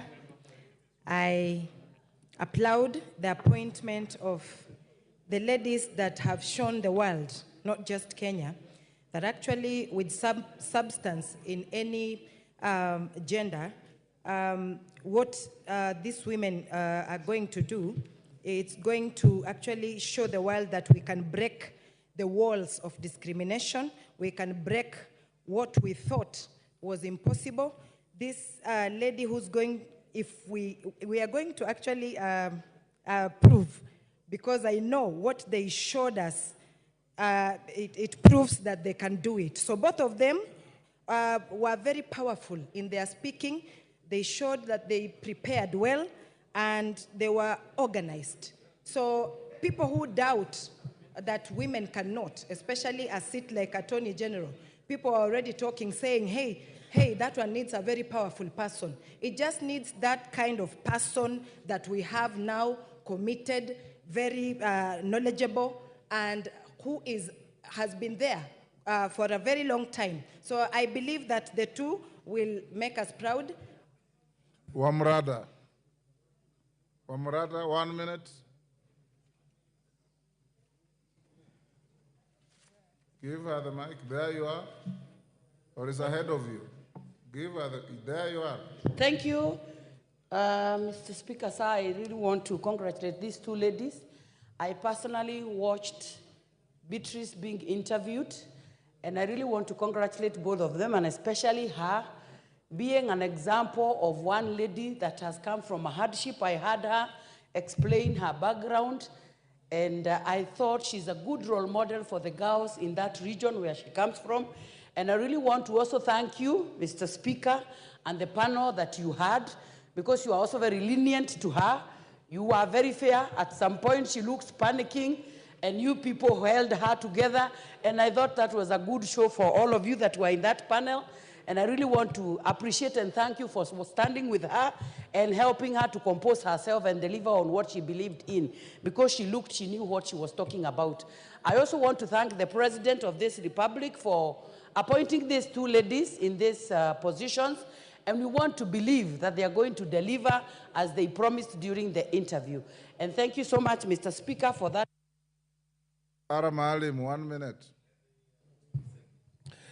Mr. Speaker, I also want to join my colleagues in thanking our President, William Ruto, for having a cabinet that essentially, in every sense of the word, in terms of the diversity of this country, is very representative.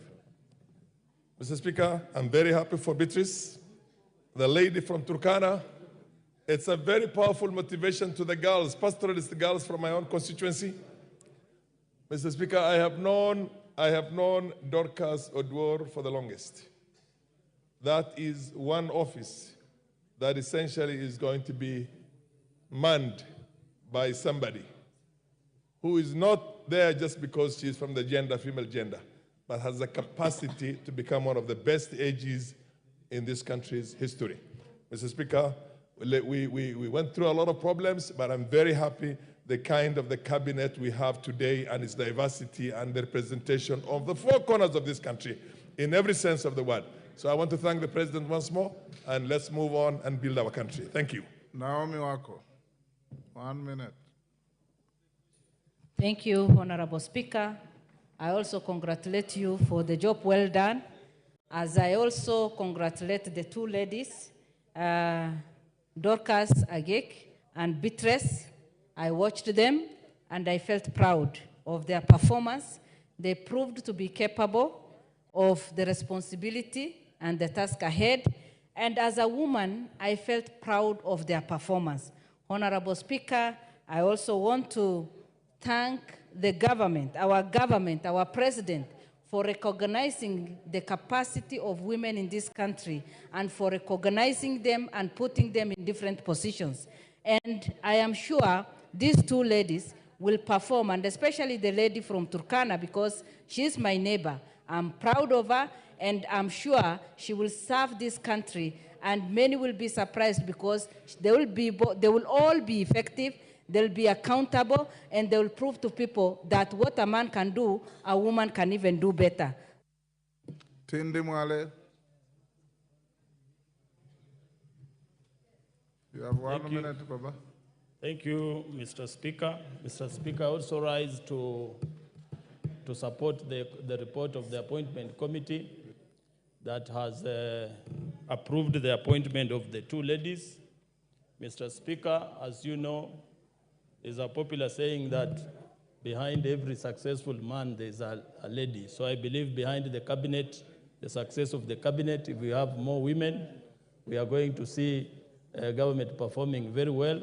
And I also want to thank His Excellency, the President, for accepting to form the broad-based government, which he has also included members who have got substance to lead, as we have seen with the two appointments of the great ladies. Thank you very much, Mr. Speaker. Rendikiri. I thank you, and I want to identify myself with the report of the committee which you shared. Mr. Speaker, I was very keen on checking the suitability of the two candidates for the job. Madam Speaker, Beatrice has a serious business to do with the East African community. Mr. Speaker, you know, in the story of deepening, tightening, and widening of the initiatives of the East African community, we believe that she has the capacity to steer the Kenyan position more diplomatically in areas that affect the East African community. Madam Speaker, East Africa is... Which Madam Speaker are you addressing? Oh, Mr. Speaker, I apologize, Mr. Speaker. Mr. Speaker, Madam Beatrice, Mr. Speaker, has the capacity, Mr. Speaker, to analyze and manage the issues that affect the East African community, including but not limited to issues of conflict, issues of trade, issues of democracy and good governance, issues of political integration, Mr. Speaker, and also the issues of ASEL and regional development. Jeho? Yes. Thank you, Mr. Speaker. Mr. Speaker, I want to take this opportunity to thank the co-chairs of the broad-based government, Mr. Speaker. His Excellency, the Right Honorable Raila Odinga, and the President of this Republic of Kenya, Mr. Speaker. Bowen. Mr. Speaker. Order. Mr. Speaker, I think the honorable member, she is completely out of order. There is no co-chairs of a broad-based government, Mr. Speaker. We have one president, William Samoei Ruto. Honorable Jeho, you are out of order, and you are being mischievous for no reason. Thank you, Mr. Speaker. Well noted, but Mr. Speaker, we have a broad-based government, and it was good that we stick to that, Mr. Speaker. Mr. Speaker, because of the time, I want to take this opportunity to thank the President for giving opportunity to these distinguished ladies, Mr. Speaker. A lot has been said to Dr. Odrod, Mr. Speaker, and we thank him for trusting her, and hopefully this will be a historic moment.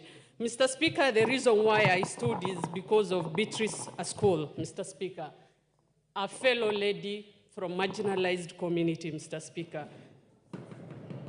Probably who went to school without shoes, Mr. Speaker, and who went and schooled under a tree, just like most of us, Mr. Speaker. just like many of us. That's what I'm being told, Mr. Speaker. And we want to thank the President for trusting her and giving her to this docket she's going to hold. Dr. Mutunga, 1 minute. Junet. Thank you, Honourable Speaker, for the opportunity to also add my voice to this debate. Honourable Speaker, I rise to congratulate the two ladies for the nomination, subsequent appointment, because they are passed through the Committee on Vetting. Honourable Speaker, the two ladies show us great potential in this country, especially Dorcas Oduor, who has been instrumental in the advisory and the legal circles. Honourable Speaker, she combines two fundamentals for which are precursor to performance. One, professionalism, and she's also very well, long-serving in terms of relevant experience. Honourable Speaker, for the President to think about broad-based government has brought a lot of peace in this country. This is an idea that we need to thank the President for, and for inclusivity, especially in looking at different parts of this country, also balancing the agenda finely and looking at professionalism for purposes of advisory. Honourable Speaker, I congratulate the two and congratulate your team for also having done a good job, having been quite professional in terms of the vetting and asking the relevant questions to get the right people to do the job. I thank you, Honourable Speaker. Member for Turkana, West, is it West? North. North, sorry. North. Thank you, Mr. Speaker. I rise to support the approval of these two CS nominee, the CS nominee and the Attorney General. Mr. Speaker, I have worked with a school in Turkana County as when she was CC Water. And I want to tell this House, our school, Beatrice's school, comes with energy. She comes with competence. And I know by the time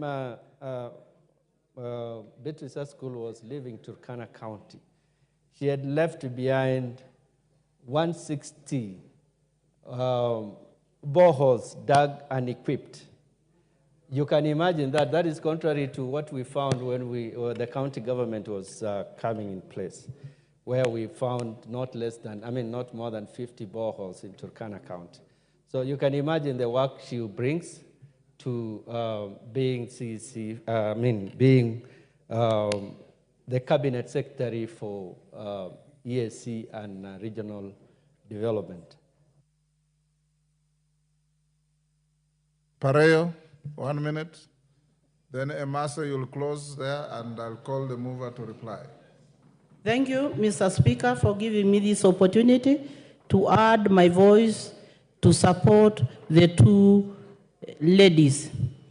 And before I continue, I want to congratulate the appointing committee for the job well done. These two ladies has proved to have knowledge in the subject that they are being appointed to do. And they need our support because they are capable of doing the work they appointed for. And therefore, I would like to congratulate Dorcas, knowing that she has a lot of knowledge in the position of the Attorney General, because she has experience and for a long time have proven that she knows what she's supposed to do. Then we have Beatrice, who comes from the marginalized communities and can give hope to other girls at home. And she's going to be a role model for the other girls, and these girls will also want to be where Beatrice is going to be. For that reason, I stand to support. Thank you. Thank you, Honorable Speaker, for the opportunity. From the onset, I also want to join colleagues in congratulating the two ladies. They were nominated not because Beatrice comes from Turkana or Dorcas comes from Luo Nyanza, but because of their competency, which they equally demonstrated before us, the committee, Honorable Speaker, that you are chairing. And secondly, I want to thank His Excellency the President for nominating the two nominees, and the nomination of the two ladies therefore made sure that the President complied to the 2/3 gender rule in his cabinet. So I want to thank him very much for that. And finally, I also want to thank the President for recognizing the minorities nominating Beatrice from the Atakere community, of which I belong, that is a milestone for us, and we are very proud of that. And that therefore means that in the future, there will be a test name also on the table, because now the minorities are on the table. Honorable Speaker, I support and I congratulate the ladies, without forgetting the Right Honorable Raila Odinga for nominating Beatrice as a cool. Thank you very much. Thank you. Because close there. 1 minute. Thank you, Honorable Speaker. Honorable Speaker, on the onset, I want to support these appointments and say that having observed the proceedings of the committee, Honorable Speaker, to me, I think the President made a right choice, and he chose these two ladies on competence, not because one was a Luo or a Turkana. I think he looked at the competence of these two individuals, and I think these two Kenyans, and I hope that as they assume those offices, they'll be able to demonstrate what we saw in the interview and be able to deliver to our great nation of Kenya. Echo to the President and also Honorable Raila Odinga for working together to make sure that this country stays united together. Thank you, Honorable Speaker. Thank you, Junet. Before you reply, honorable members, allow me to acknowledge Kabianga Junior School from Belgut in Kericho County, who are in the public gallery. I welcome them on your behalf and on my own behalf. Junet. Honorable Junet. Thank you, Mr. Speaker. Mr. Speaker, first I want to take this opportunity to thank members for their contribution, Mr. Speaker, to this motion and for the accolades that they have given to the two nominees, Mr. Speaker. It's very clear, Mr. Speaker, here that today the House is in agreement with the committee's recommendation that we approve the two nominees. And no member, Mr. Speaker, has cast any aspersions on any nominee, Mr. Speaker. And this is a confirmation that the nominees are suitable and competent enough to hold the offices that they have been proposed to, Mr. Speaker. I just want to share with the House that I sympathize and empathize because, Mr. Speaker, I'm aware of some few members on our side who were salivating for the position of Attorney General, starting with Honorable Kaluma, Mr. Speaker. Kaluma, Mr. Speaker, Kaluma has bought 3 suits. You know, the first, Mr. Speaker, the first nomination of cabinet secretaries were the first batch were 20. So these 2 remained. So I met Mr. Honorable Kaluma in a suit shop, and he was buying 3 suits at a go, Mr. Speaker.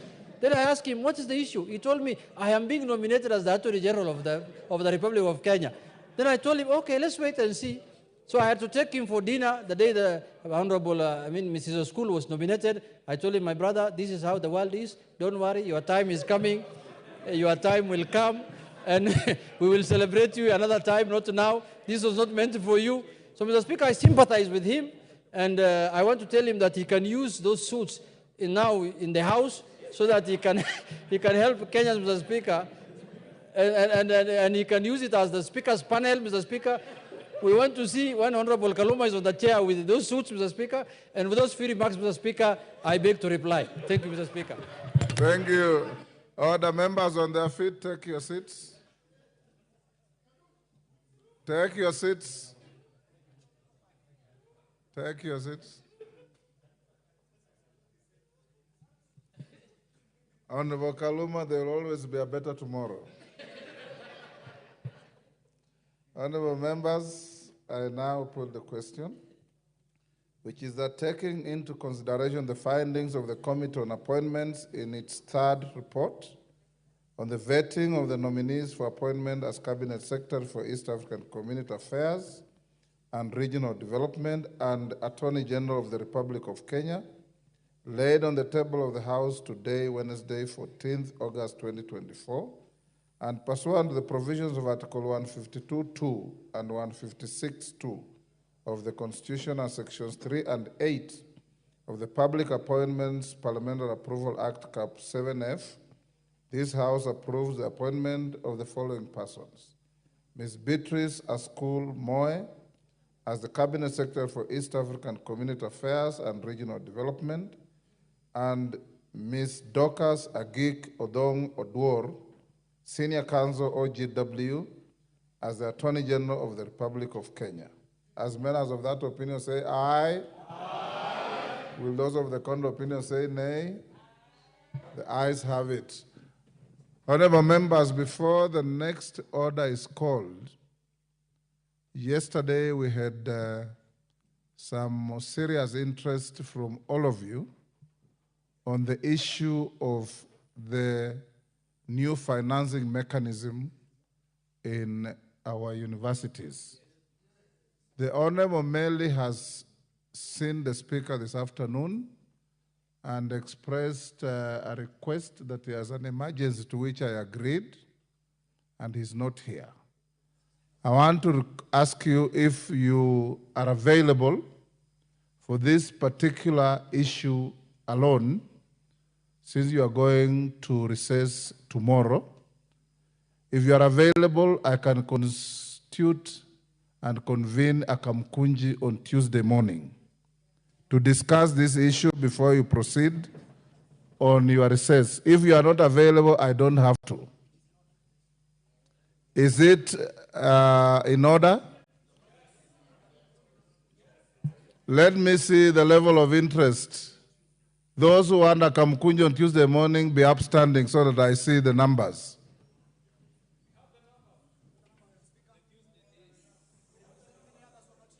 Okay. Now, okay, take your seats. Not tomorrow morning, no. Honorable Meli will not be there, and he says he has a very comprehensive response and clarity to all the issues, including the issues that I directed him to go and check with the ministry. So I invite you, all of you, and it will be posted on your wall, to attend a Kamkunji in this chamber on Tuesday at 10 o'clock, so that we can have explanations. Those of you who have additional questions to ask on that issue, come so that it can be clarified as clearly as it can be. Next order. We now go back to order number 7. Order number 7, questions and statements.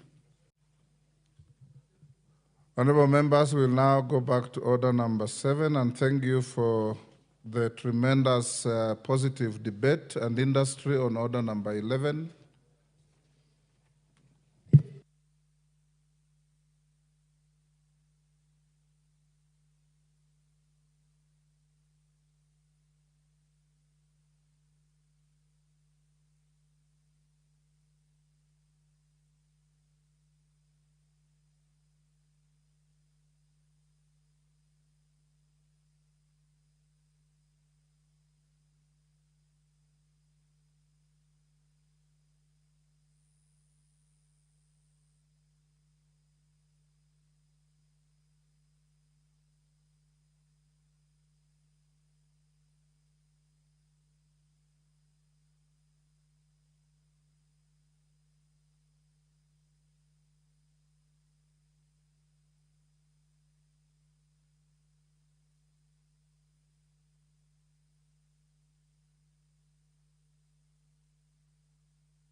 Yes, Honorable David Ocheng.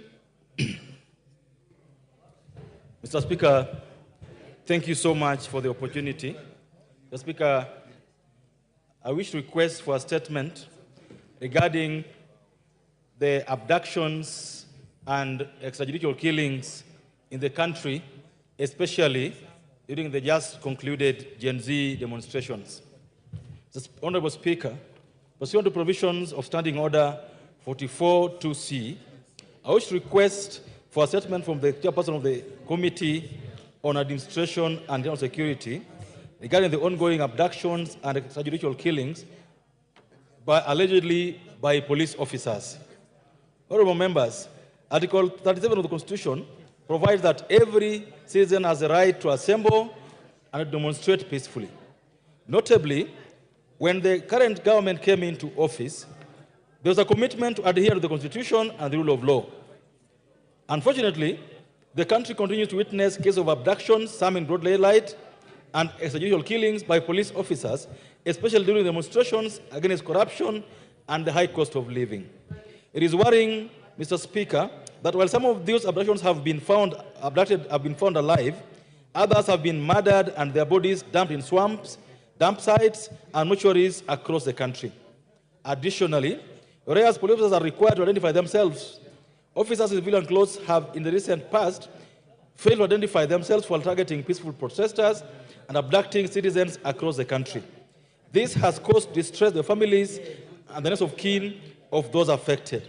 Honourable Speaker, as you may be aware, this afternoon, the court has made a decision that the police officers going out on these demonstrations must show their faces and their badges.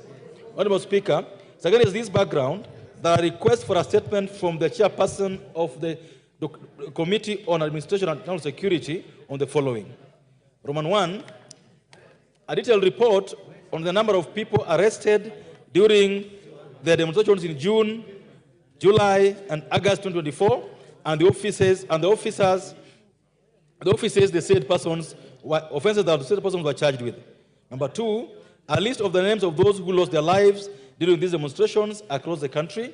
And 3, a tabulation of the number of unaccounted for bodies in each public mortuary across the country. And finally, Mr. Speaker, a report on the number of persons reported missing across the country as per the police records. Speaker, I do thank you. Thank you, Honorable David Ucheng. The Chair, Departmental Committee on Administration and Internal Affairs, how long do you want to take to respond to this question? Honorable Speaker, maybe on this one I need your indulgence, considering that we will be going for recess tomorrow. So probably immediately when we resume. Unless you direct otherwise. Honorable Cheng, fine with that? Honorable Speaker, I know this is not a small matter, and I would wish that the chairperson takes their time as a committee to deal with this matter conclusively. Thank you. Yes, Honorable Chair, you will give your response latest the second week from recess.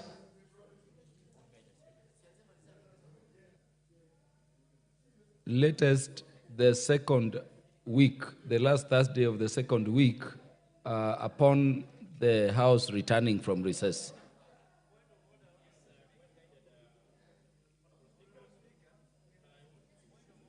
Reason even should maybe a response from the ministry comes earlier than that. Yes. Maybe behind tabling when we resume, I can probably still share with the concerned members. Certainly, obviously acceptable to Honorable Cheng. Yes, the matter that was raised by Honorable Naisula Lesuda MP is what the substantive speaker addressed just before he left the speaker's seat. So, do we have the response of Honorable Innocent Mumanyi? The response by the Chair, Transport, the Departmental Committee on Transport and Infrastructure.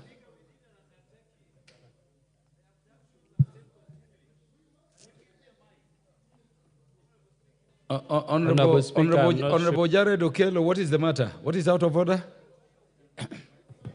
Honorable Speaker, I really concur with our brother Honorable Chien that we need a comprehensive statement on the continued abductions and killings, wanton killings by the police, Honorable Speaker.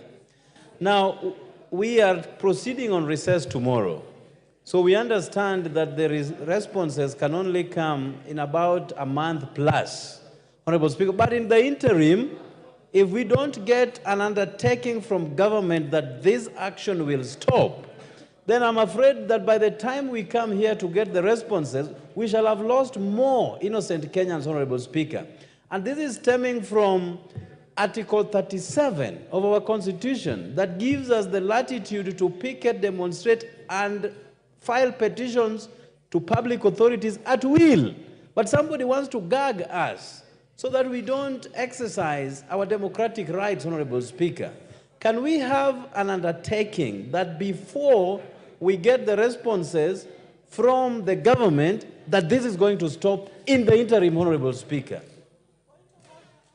Yes, Honorable Lilian Gogo.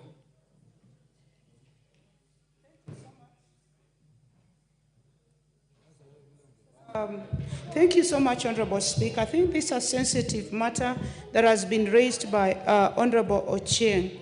And other than the need to have a comprehensive report, Honorable Speaker, it would really be very important that we have a situation where police don't hide their faces, they don't go in they don't go without their uniform, like the police who was running after one Samuel something. I mean, they should identify themselves. They should have. We should, as the public, we should be able to identify that this is a police officer and this is not a police officer, because thugs also go there. So it would be important that in part of the comprehensive report, we also get a report on the identification of the police officers and also the persons who also just go taking people who are picketing. I thank you, Honorable Speaker. As the chair of the Committee on Administration and Internal Affairs has noted those concerns, they'll be dealt with within the remit of what Honorable Ochieng asked. And I wanted to say that we had, that matter is spent. I had called the chair, Departmental Committee on Transport and Infrastructure, to respond to the matter that was raised by the Honorable Innocent Mumanyi. Thank you, Honorable Speaker. It's really surprised that you are allowing debate on that matter, and you had already given direction on when the matter will be responded to. But I'm up to respond to the statement requested by Honorable Mumanyi, and I can see he is in the House. Honorable Speaker, I will not read the question.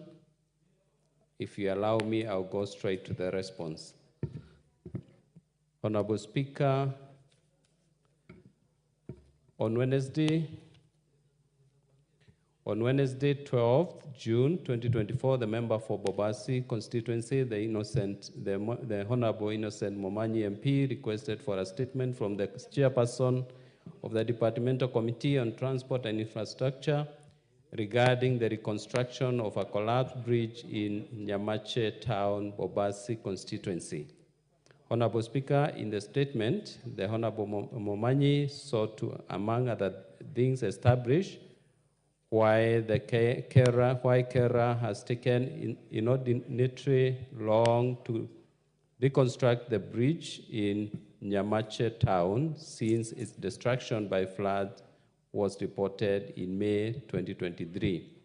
Request the Kera headquarters in Nairobi to release the emergency funds totaling to 19 million for the immediate reconstruction of the damaged bridge.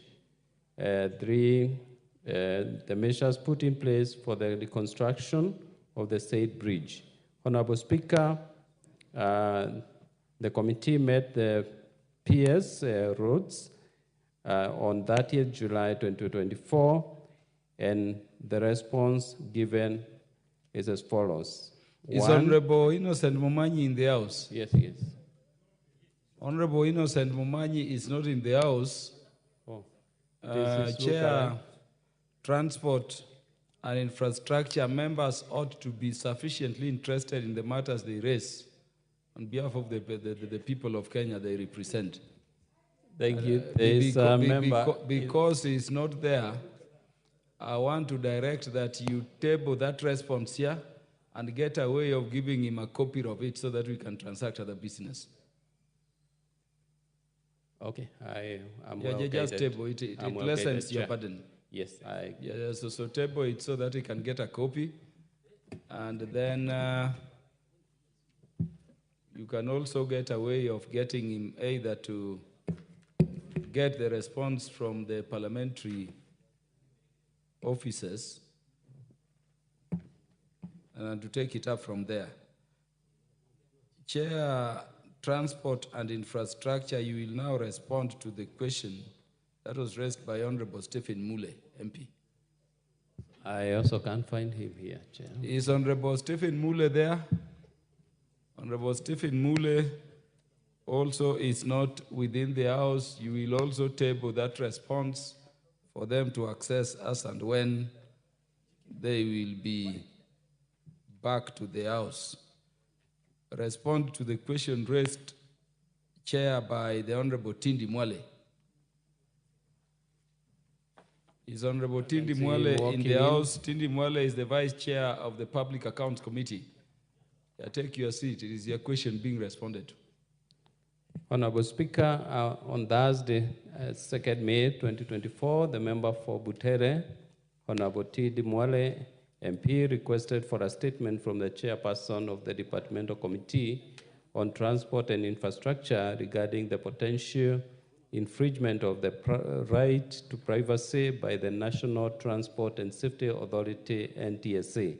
Honorable Speaker, in the statement, the Honorable Mwale sought to, among other things, establish the measures being taken to address the issue of registered organizations being unable to create or activate independent NTSA accounts to avoid companies only having the options of linking their data to unauthorized accounts.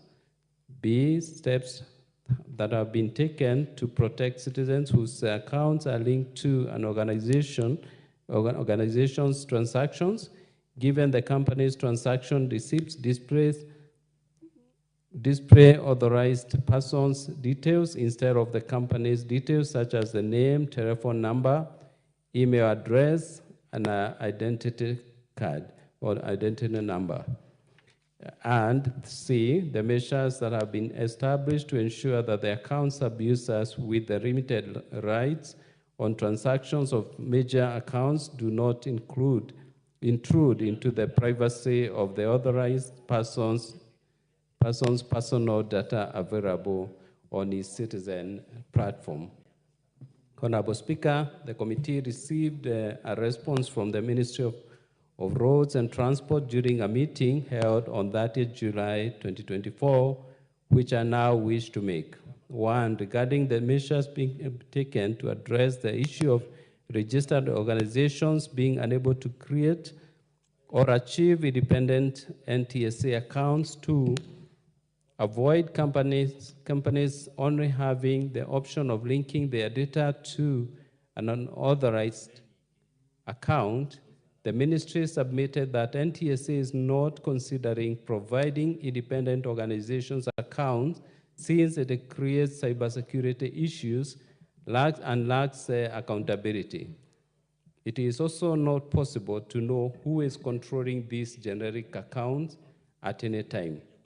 Number two, regarding the steps that have been taken to protect citizens whose accounts are linked to an organization's transactions, given that the company's transaction receipts display authorized persons' details instead of the company's details, such as name, telephone number, email address, ID, and the ministry made an assurance that the citizens whose accounts access organizations' accounts are secure and independent of any other user accessing the same accounts. The individual natural account cannot be seen by any other individual unless they have access to their username, password, and phone.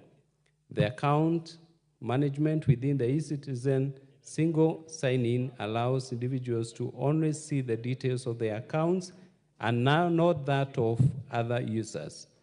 Three, regarding the measures that have been established to ensure that the account sub-users with limited rights on transactions of major accounts do not intrude into the privacy of the authorized person's personal data available on eCitizen platform. The ministry submitted that the sub-user accounts are used in large organizations that need more than one person to perform transactions. The users are row-based, and all they can access are the rows they perform. They cannot access the other individual person's accounts. This has always been the case, even when NTSA had generic and independent accounts for organizations.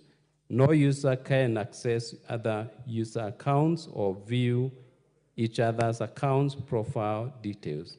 I submit, Honorable Speaker. Thank you very much, Chair. In respect of the others, just table them so that they can easily, the members who are not in the House can easily access them. Next order.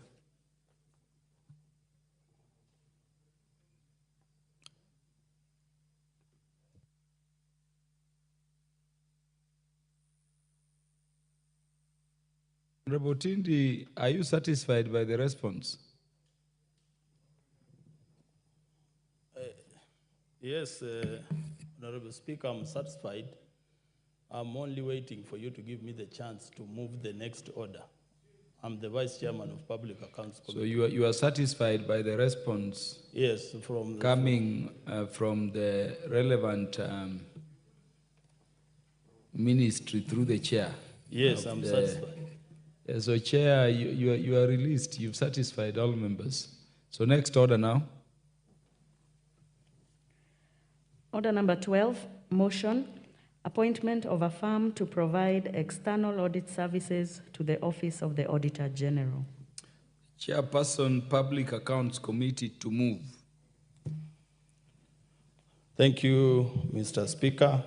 Mr. Speaker, I rise to move that the House adopts the report of the Public Accounts Committee on the procurement of external audit service for the Office of the Auditor General for the financial years 2022, 2023, 2023, 2024, 2024, 2025.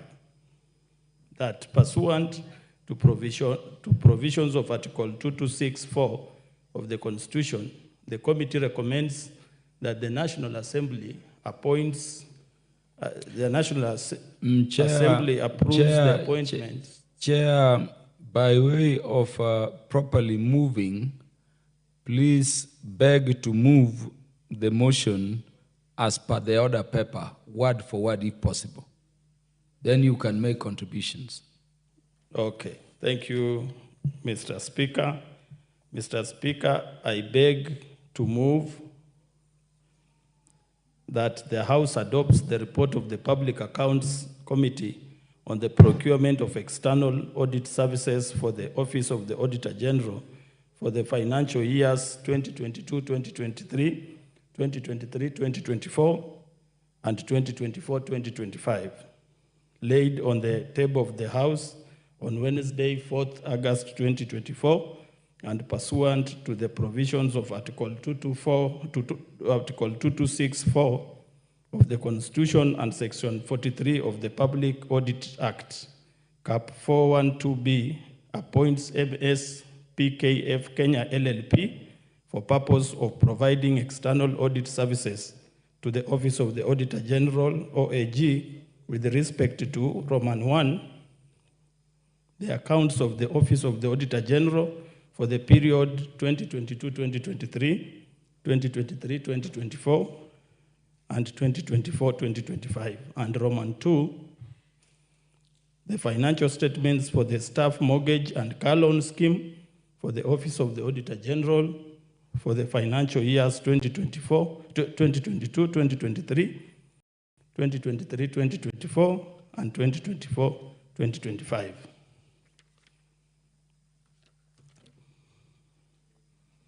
Mr. Speaker, pursuant to provision of Article 2264 of the Constitution, the National Assembly is required to appoint a professionally qualified accountant to audit the Office of the Auditor General. This is towards ensuring that the office itself, being the person of accountability, is in itself in compliance with the constitutional principle of accountability, prudence, financial management, and value to Kenyan taxpayers. The Office of the Auditor General is a key cog in the accountability cycle that culminates with the audit of sums appropriated by the National Assembly to all government agencies, including itself. Kenyan taxpayers expect prudent use of the resources towards service delivery. Parliament is a key consumer to reports of the Auditor General, including annual audit reports, special audit reports, and performance audits, which ultimately should guide budgetary provisions to all agencies. In these reports, Mr. Speaker, that is the fact occupy much of the time of audit committees. Mr. Speaker, the Public Accounts Committee has been on the forefront of advocating for increased budgetary allocations to the Office of the Auditor General. It has been the desire of the committee and indeed the National Assembly to have a fully capacitated audit office to keep up with the pace of the budgetary growth of our annual estimates. Indeed, the Auditor General will admit that despite more funding requirements, the office has seen tremendous growth in capacity over the years. For instance, in the last 5 years, the office had annual allocation of 5.88 billion in 2019-2020 financial year to the current Kenyan shillings 8.12 billion in the prevailing financial year 2024-2025, which has enabled the office fulfill its mandate enshrined under Article 229 of the Constitution.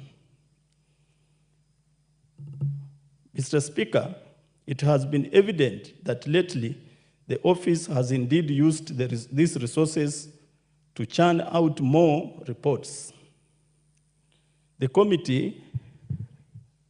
Public Accounts Committee have devised methods to consume all these reports and derive value for taxpayers' money. It is not lost on the committee that even as the Office of the Auditor General is independent, ultimately accountability and oversight rests with the people's representatives, Parliament. It is against this backdrop that we have continued to engage the office towards improving pace and quality of audits.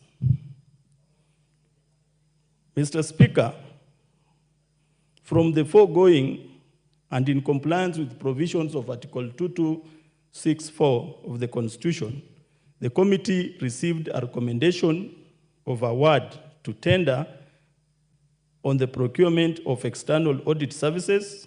The committee further observed that an offer had been made to MSPKF Kenya Limited Liability Partnership LLP, subject to approval by the National Assembly pursuant to Article 2264 of the Constitution.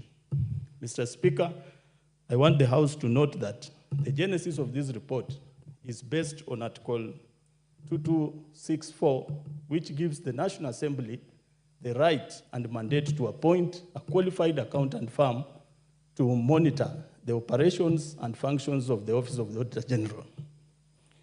Mr. Speaker, the committee, having satisfied itself with the due process was followed, resolved to recommend to the National Assembly the approval of the award of PKF Kenya Limited Liability Partnership LLP. I will in brief demonstrate to this honorable House the process that culminated in the award of the aforementioned firm.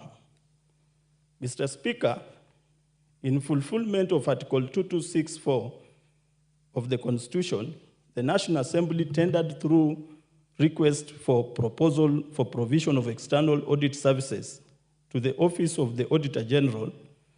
The open tender was advertised on 7th of June, 2024, in 4 daily newspapers, our parliamentary website, and the Public Procurement Information Portal. Mr. Speaker, I want the House to note that the advertisement was done in accordance with the Public Procurement and Asset Disposal Act of 2015 and was in accordance of Section 96. Mr. Speaker, the advertisement provided the terms of reference of the successful firm as follows.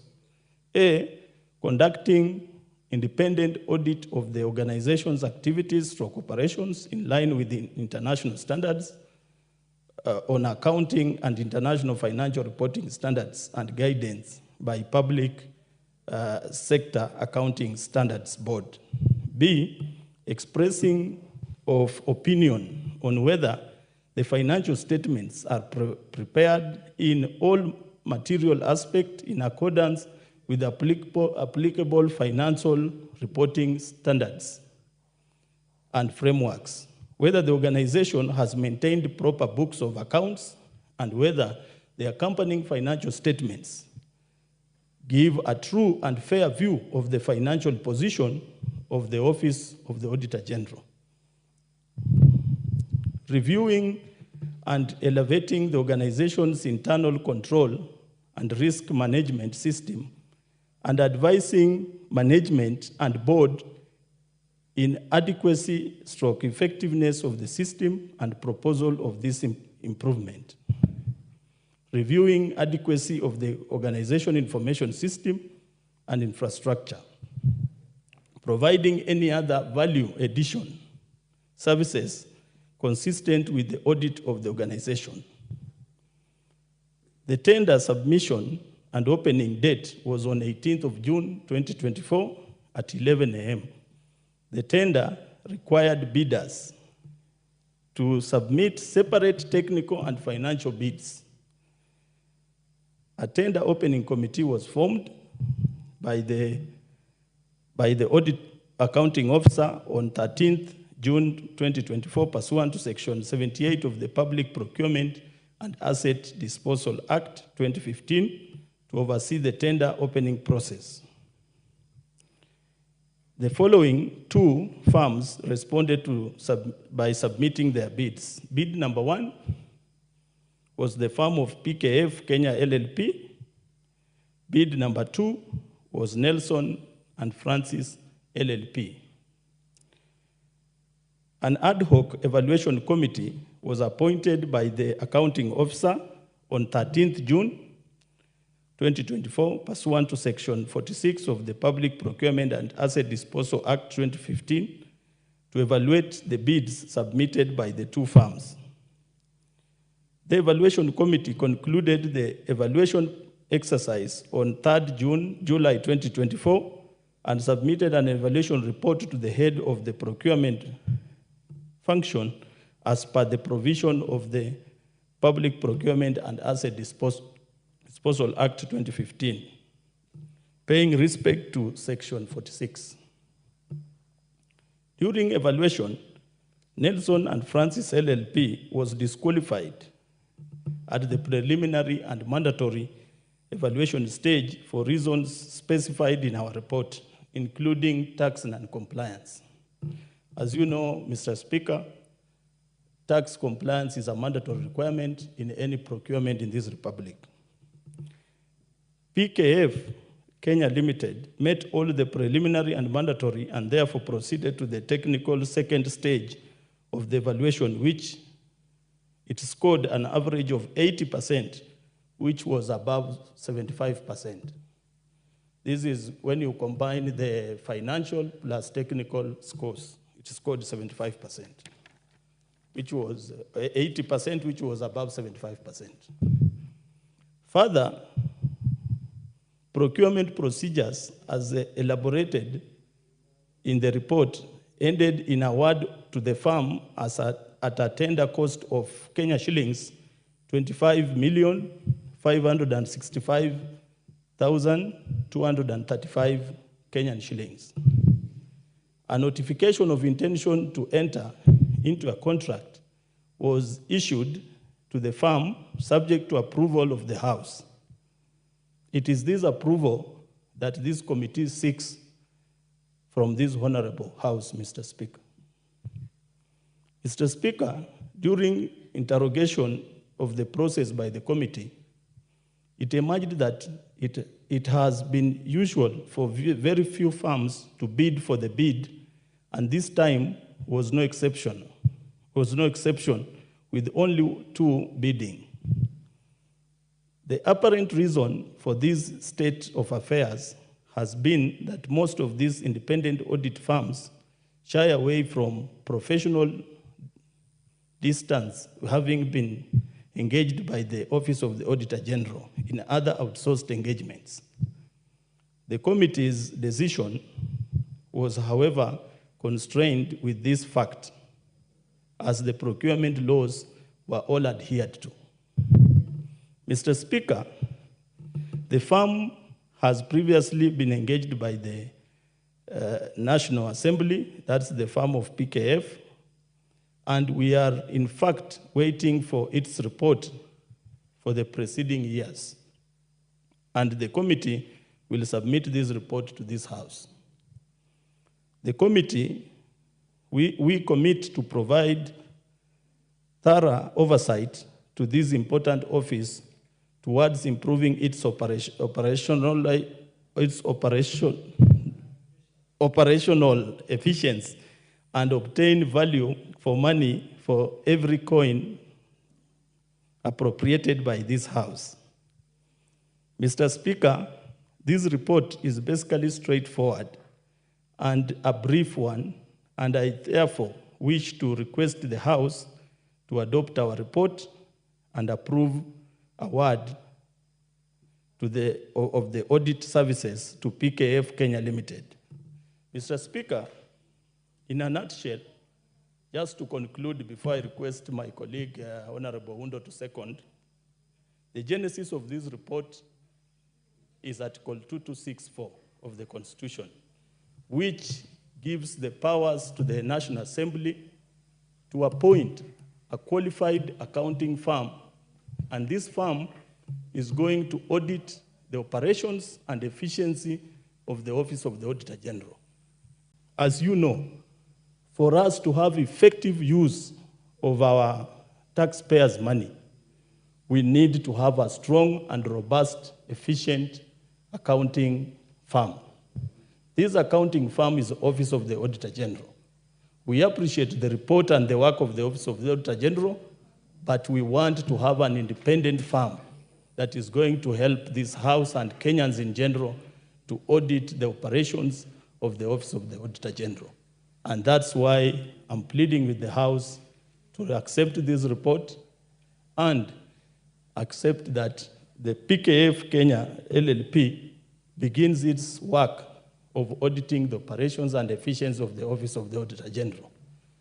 In conclusion, Mr. Speaker, I've heard and seen members who have congratulated His Excellency the President, Dr. William Samoei Ruto, for appointments in the broad-based government. I want to take this opportunity as the Vice Chairman of Public Accounts Committee to congratulate and appreciate the President for nominating our Chairman, the Honorable John Mbadi. By the President appointing Honorable John Mbadi, he ascertained that this committee, the Public Accounts Committee, has got leaders and members who are capable and brilliant to lead this country even at the higher echelons of power, including the Ministry of Treasury. And I want to assure this House that this committee is committed and efficient, and this report has been evaluated well with the committee, and I believe that if we pass this report, we will make sure that the operations at the Office of the Auditor General are well, effective, transparent, and will benefit Kenyans in general. I want to stop there, Honorable Speaker, and request my colleague, a member of the committee, Honorable Oundo, the MP for Funyula, to second the report. Thank you very much. Thank you, Vice Chair, Public Accounts Committee. The Honorable Wilberforce Oundo, second.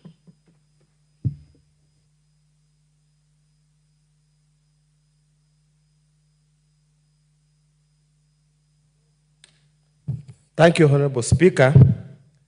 I stand to second the motion by the Public Accounts Committee of the National Assembly of the Republic of Kenya in its report proposing the appointment of an audit firm to audit the auditor.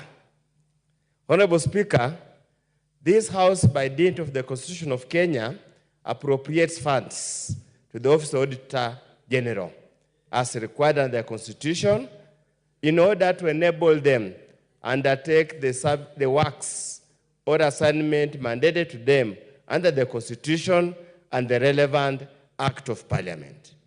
Concomitantly, Honorable Speaker, the House must therefore audit or oversight the funds that have been appropriated to confirm and satisfy themselves that they have indeed utilized those funds as provided for under the Constitution, any written law, or any operational procedures or manuals to ensure there is value for money and there is efficiency. Honorable Speaker, we have always said power corrupts. Absolute power corrupts absolutely. If you give the Office of Auditor General funds and there is no hint at all in law that you have to check whether they have used those funds prudently, then obviously human nature, by its very nature, there will be a tendency to misuse and misappropriate those funds. And that's why the drafters of the Constitution, their wisdom, said the Auditor General must also be audited. Of course, I can just look at it, the irony. The Auditor General catches the thief. I don't know whom do you send to catch the thief. Do you also send to catch the thief? But Honorable Speaker, I want to urge the firm, PKF, I hope I've pronounced rightly, because Honorable my gadgets the other side, I'm here. I hope I pronounced correctly, I've picked it correctly. They ought to go to the Office of the Auditor General and apply the strict professional standards everybody expects them to apply. And as it was reported when we were in the committee, the clerk of the National Assembly clearly admitted they are having challenges in getting as many audit firms as possible participate in the tendering process to find an auditor of the Office of Auditor General. The reason is so simple. By the very large volume of work the Office of Auditor General has, occasionally we are told outsources some of their work to audit firms in this country. So obviously, there is conflict of interest, and they find this other side is more frequent and probably has got more pay than waiting to audit the Office of the Auditor General. Probably in the fullness of time, and or by coincidence, I do not know which word to use, completely is knocked off at the technical evaluation stage. Honorable Speaker, I cannot just imagine an audit firm to the class and standard of Nelson, a PLP, can present a forged tax compliance certificate. Was it by convenience? Was it by people complicity? So that we have a straight line process to the end for PKF? How reckless can they be? Yet, Honorable Speaker, the audit firms listed at the Nairobi Stock Exchange. Is the financial sector in this country safe or not? That's why, Honorable Speaker, we need to relook at the architecture, because the way then things are, we are going to have a monopoly. And Honorable Speaker, I was in the corporate world before I transited to the academia. There was a basic rule. No audit firm should audit one company for 3 consecutive financial years. The reason we continuously change is to ensure there's objectivity, there is fairness, there is an ability to pick out hidden accounting malady in any accounting records. Honorable Speaker, in the last financial year, we gave PKF to audit the Office of the Auditor General for 3 consecutive financial years. This particular tender, they're going to audit for 2 financial years. So in totality, they would have audited for 5 financial years, which is against basic corporate governance, corporate governance structures in this country and all over the world. So I call upon this parliament in its wisdom, or the office of the clerk, that the next time they tender, with now knowing that very few Kenyan firms will wish to participate, can we make it an East African tender so that we can get an audit firm in Uganda, Tanzania, even Somalia, so that now we have a fair and competitive tendering process. Second, Honorable Speaker, as a matter for you also to note, is now auditing process, Honorable Speaker, has gone beyond looking at the profit and loss account, has gone beyond only preparing the balance sheet.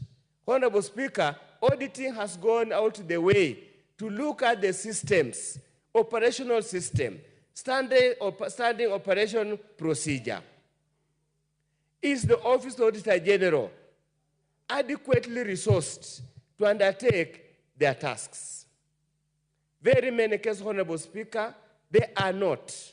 So we hope their report will inform this particular parliament or any subsequent parliament to ensure the Office of Auditor General is adequately funded, is adequately resourced to have manpower with technical ability and relevant experience to audit the very many government entities that are now being forced to audit. Honorable Speaker, until the other year, they now have to audit primary schools, secondary schools, and other educational institutions. Honorable Speaker, you know me and you, how many those are, and how badly their books of account are maintained. We need to relook at it. Second, Honorable Speaker, and this is we must tell each other in this country without fear of sugarcoating any particular matter. The Office of the Auditor General is populated by the typical Kenyan, a Kenyan who is driven by typical personal gains instead of public good. You talk all over, Honorable Speaker, you sit and talk to these accounting officers. They have very harrowing experiences with the auditors sent to audit various government entities. And this we have told and continuously said. The Office of Auditor General also needs to be audited in terms of personal integrity and professionalism in the discharge of their work. That's why, Honorable Speaker, many of the reports produced by the Office of Auditor General, whenever they're subject to a test in any particular court of law, they fail short. They fall short, and that's why you don't get as many convictions arising from the report of the Auditor General. It is time, Honorable Speaker, we must, as a country, relook at it, because the alternative is for us to go to continuously perpetuate corruption and use the Office of the Auditor General to cover corruption. Honorable Speaker, I just wish PKF will be bold enough, other than just auditing the books of account, to go outside there in the field and ask those entities who are audited by those Auditor General, so that they can share with them the experience of being audited by those Auditor General, so that we can come to fore. We say exactly what is happening, Honorable Speaker. Honorable Speaker, many of us are members of Parliament here. When they come to audit CDF accounts, many times they deliberately write very adverse reports. And before even those reports are admitted here in Parliament, Honorable Speaker, they sneak those reports to the media, and the media now splashes. Honorable so-and-so has eaten bursary money. As if a member of Parliament is an accounting officer, he has to go to every single school asking for receipt to confirm the bursary money has been sent. That's why we are asking there must be infused adequate professionalism in the Office of the Auditor General, so that Kenyans can get value for money. As I conclude, Honorable Speaker, I also want to tell the Office of the Auditor General, there are no sacred cows in this country. There are no stones that are not capable of being turned.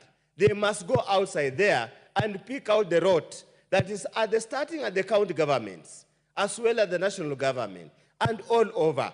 We can save this country a lot of money. We do not have to borrow, Honorable Speaker. It's the Office of the Auditor General that's the backbone that can save this country. Let them go out and pick out. Honorable Speaker, how do you explain, Honorable Speaker, a cabinet secretary can afford to buy a house of 215 million on a salary of less than a million? How is that possible? And yet that person is never dragged to any court of law, and even if they are dragged to court of law, the evidence is so weak, cannot sustain a conviction. Honorable Speaker, I support.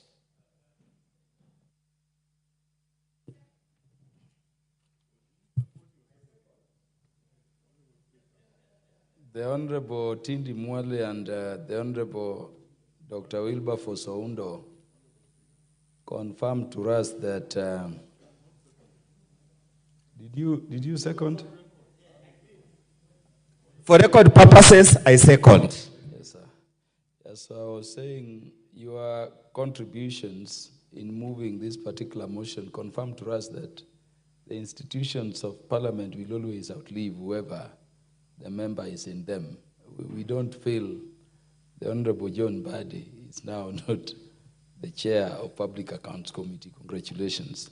Honorable members, let me now propose this question so that the House may debate.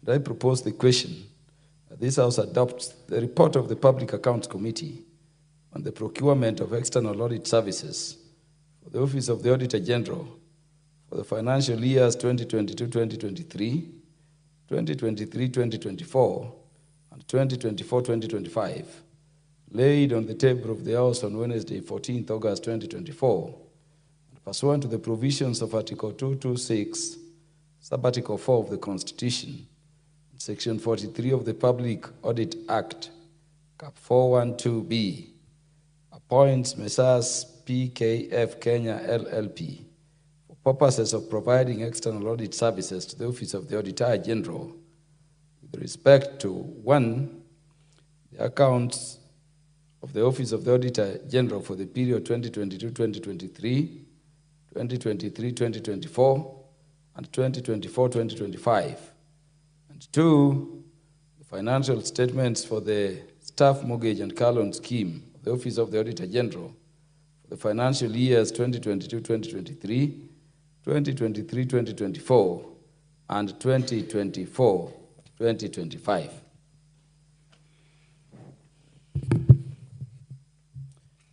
The Honorable John Waweru.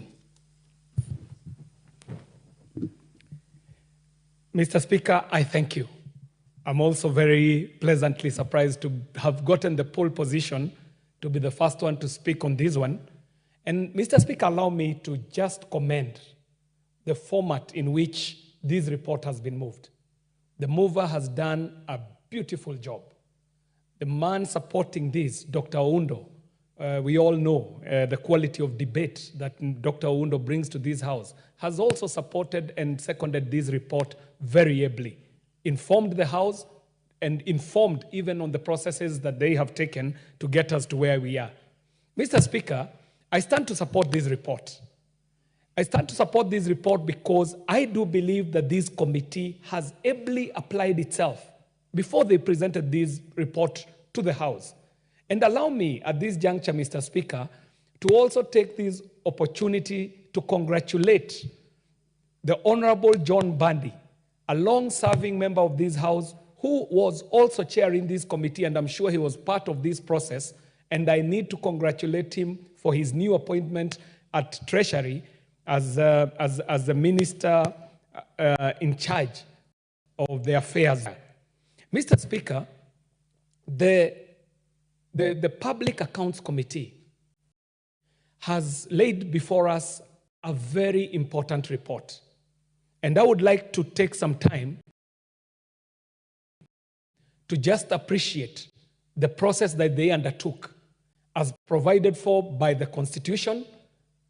This is Article 226, Sub-Article 4, and also the laws as provided for in the Public Procurement and Disposal Act, which has provided for the process that has been well spoken to by Honorable Tindi Mwale when he was moving this report.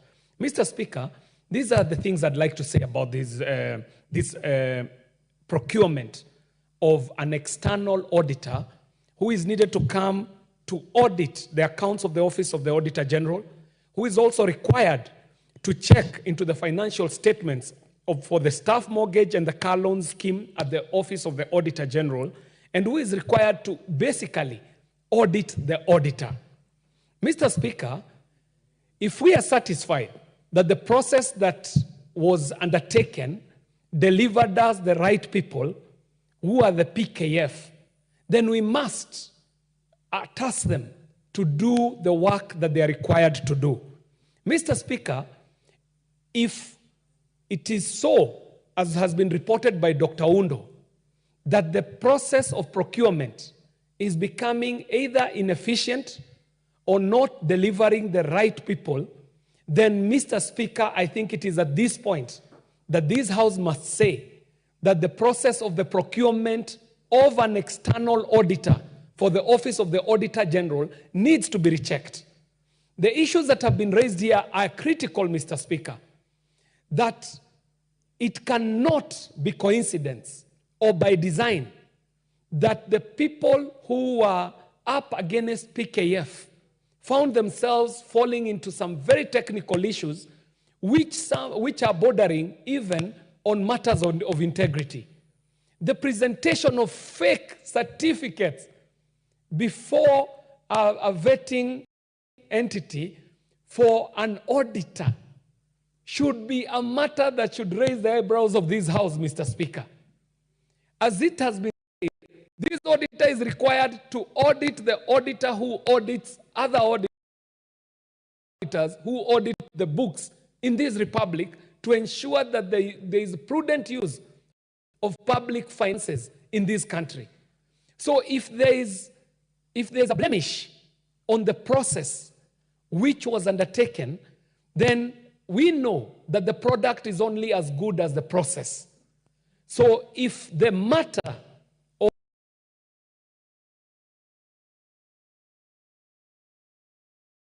the procurement is brought to disrepute, then even the working of that entity shall be brought to disrepute. However, if the committee is satisfied that PKF, according to the laws and the constitution of this country, should be the audit firm auditing the Auditor General's office, then so be it. As per the report presented here, the committee is satisfied. So we have no other reason for us not to be satisfied. Now, when we task them to do the job, Mr. Speaker, we pray that the audits that are going to be done are going to be audits that are independent, but more so audits that can stand up to the acceptable international standards of auditing, Mr. Speaker. And if they could observe this, then we shall be able to see a number of things. And I do not want to preempt their work. If they apply themselves properly on this job, Mr. Speaker, I'm sure that in their findings, they shall find that the Office of the Auditor General, as currently constituted, is not able to undertake all the work that it is tasked to do. This is an office that is a central office, probably somewhere here in Nairobi, that is required not only to audit national books, but also audit the counties, audit the ministries, audit the agencies, audit the departments. They are the same people who we see in our constituencies auditing our national government constituency development funds, Mr. Speaker. As currently constituted, I can feel the strain that is in this office. So if these auditors are going to do their work right, they shall audit and they shall find that as currently constituted, the Office of the Auditor General is inefficiently composed to undertake the job that they are required to do. Mr. Speaker, if they apply themselves this work, they are required, as Dr. Undo said, to go beyond just auditing the numbers and the bottom lines and balancing out the books.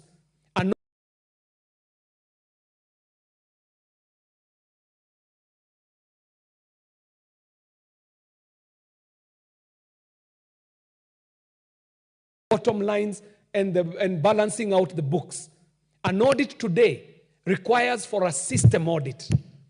It also, I dare say, requires for a welfare audit, Mr. Speaker. The auditing of the welfare and the terms of individuals working in this office. Mr.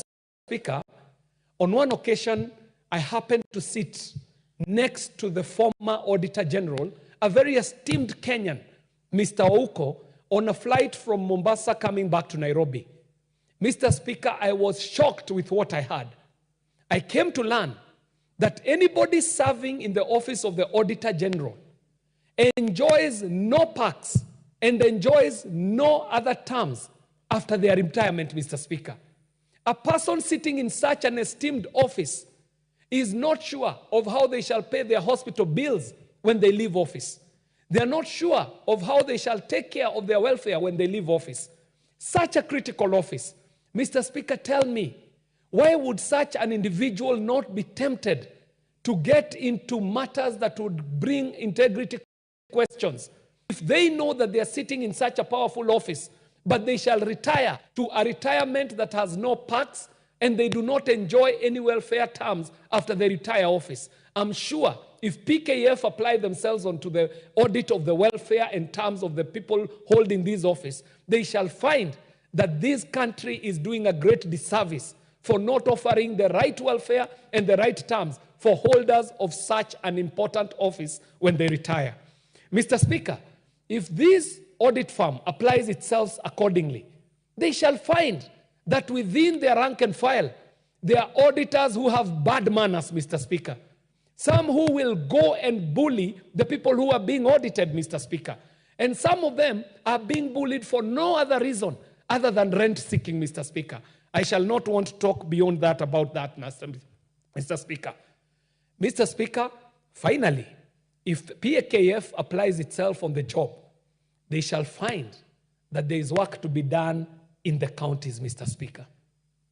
The counties in this country are such a shame when it comes to public procurement.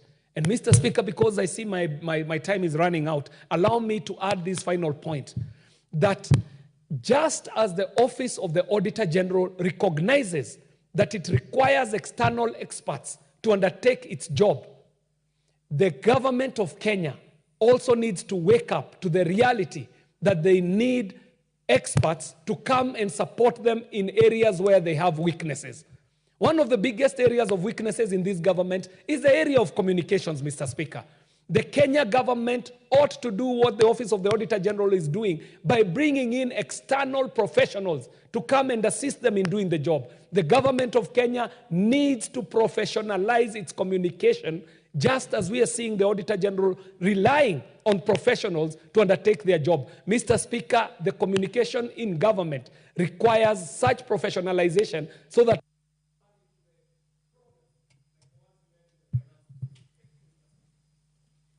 maybe next to speak on this is the Honorable Jessica Mbalu.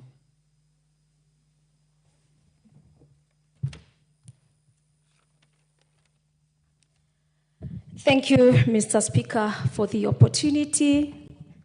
Mr. Speaker, I rise to support the report on appointment of a firm to provide external audit services to the Office of the Auditor General, moved very well by the Vice Chairperson, Public Accounts Committee, and seconded by the Honorable Member from the Lake, the Honorable Oundo.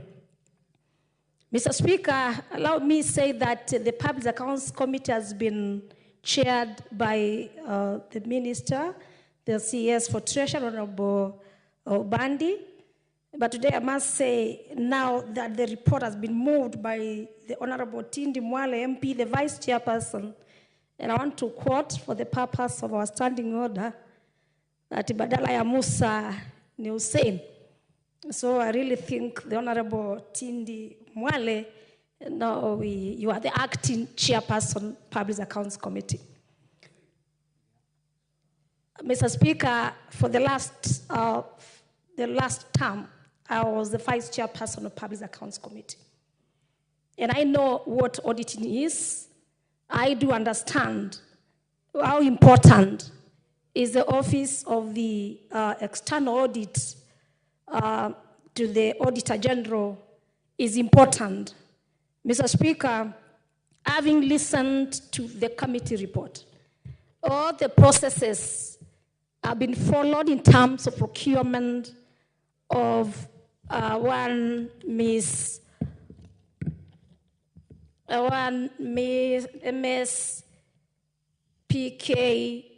PKF Kenya LLP as the firm that has won the tendering process. Mr. Speaker, looking at the report, the right procurement process was followed, all the processes were followed, and the Public Accounts Committee with its membership has been convinced that our Miss PKF Kenya LLP is the right firm to audit the Auditor General. The advertisement was done in terms of the successful firm, Mr. Speaker, and I want to say I'm very grateful that the committee has been able to conduct independent audit of the organization's activities and all the operations, of course in line with the international standards on auditing and international financing reporting standards. And these are the guidelines, Mr. Speaker, by Public Sector Accounting Standard Board. And so this committee was convinced that the firm that they are seeking for approval from this House is well in terms of these books. Mr. Speaker, the committee has also expressed themselves and through opinion on the financial statements that have been prepared. And in all material respects, Mr. Speaker, it is in accordance with the applicable financial reporting standards and the frameworks, Mr. Speaker. They also looked at whether the organization has maintained proper books of accounts and whether their company financial statements, they have given us a true and fair view of the financial position of the Office of the Auditor General. Mr. Speaker, these findings and this examination by the committee shows how the Public Accounts Committee went into details, even looking at the tenders in terms of the technical and the financial, aspect. Mr. Speaker, being an accountant, being a finance person, I'm convinced all these areas that the Public Accounts Committee looked at, that this firm is the right firm to conduct or to become the auditor to the Auditor General, Mr. Speaker. Mr. Speaker, I want to encourage in future that more firms bid in terms of such advertisements so that at least we can have competitive bidding. This, we only got 2 bidders, and out of the evaluation, that's why the Audit Committee has enabled to propose that the proposed external auditor who is going to provide the audit services to the Office of the Auditor General is the right one. Mr. Speaker, the Auditor General is a very important institution in our country, Mr. Speaker. All members of this parliament, especially those who have constituencies, we've been audited, not us, but not the members of parliament. It's important for the public to know the member of parliament is not involved in NGCDF running. We are just oversight. We do our oversight, we do our public participation. But as Honorable Undo said, most of the times that you find some reports of the Auditor General, even the layman, you look at them and you'd say, if you are given that office, you would have done a better report. The wordings, the expertise. And so I think even with this firm, they are going to be audited and proper systems are going to be in place, even for them to be able to give the right opinion. You may find a class, for example, in constituencies, a class when the Auditor General comes to do his audit or their audit.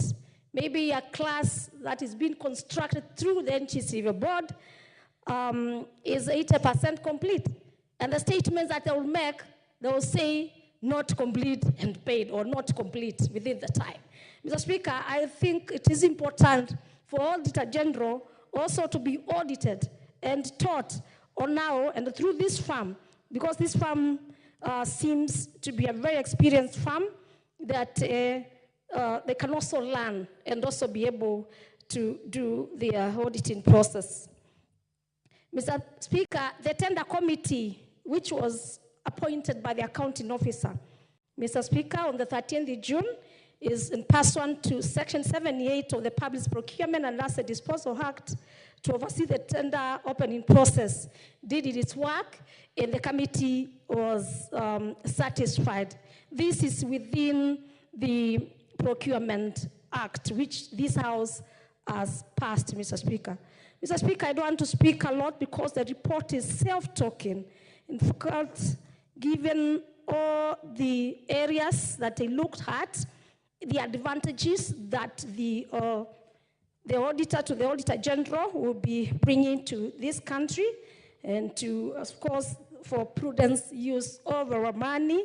Mr. Speaker, I am convinced, and I therefore want to say I support the adoption of the report of the Public Accounts Committee on the procurement of the external audit services for the Office of the Auditor General for the financial years 2022-2023, 2023-2024, 2024-2025, which was procedurally laid on this House, and this we appoint MS PKF Kenya LLP. I thank you.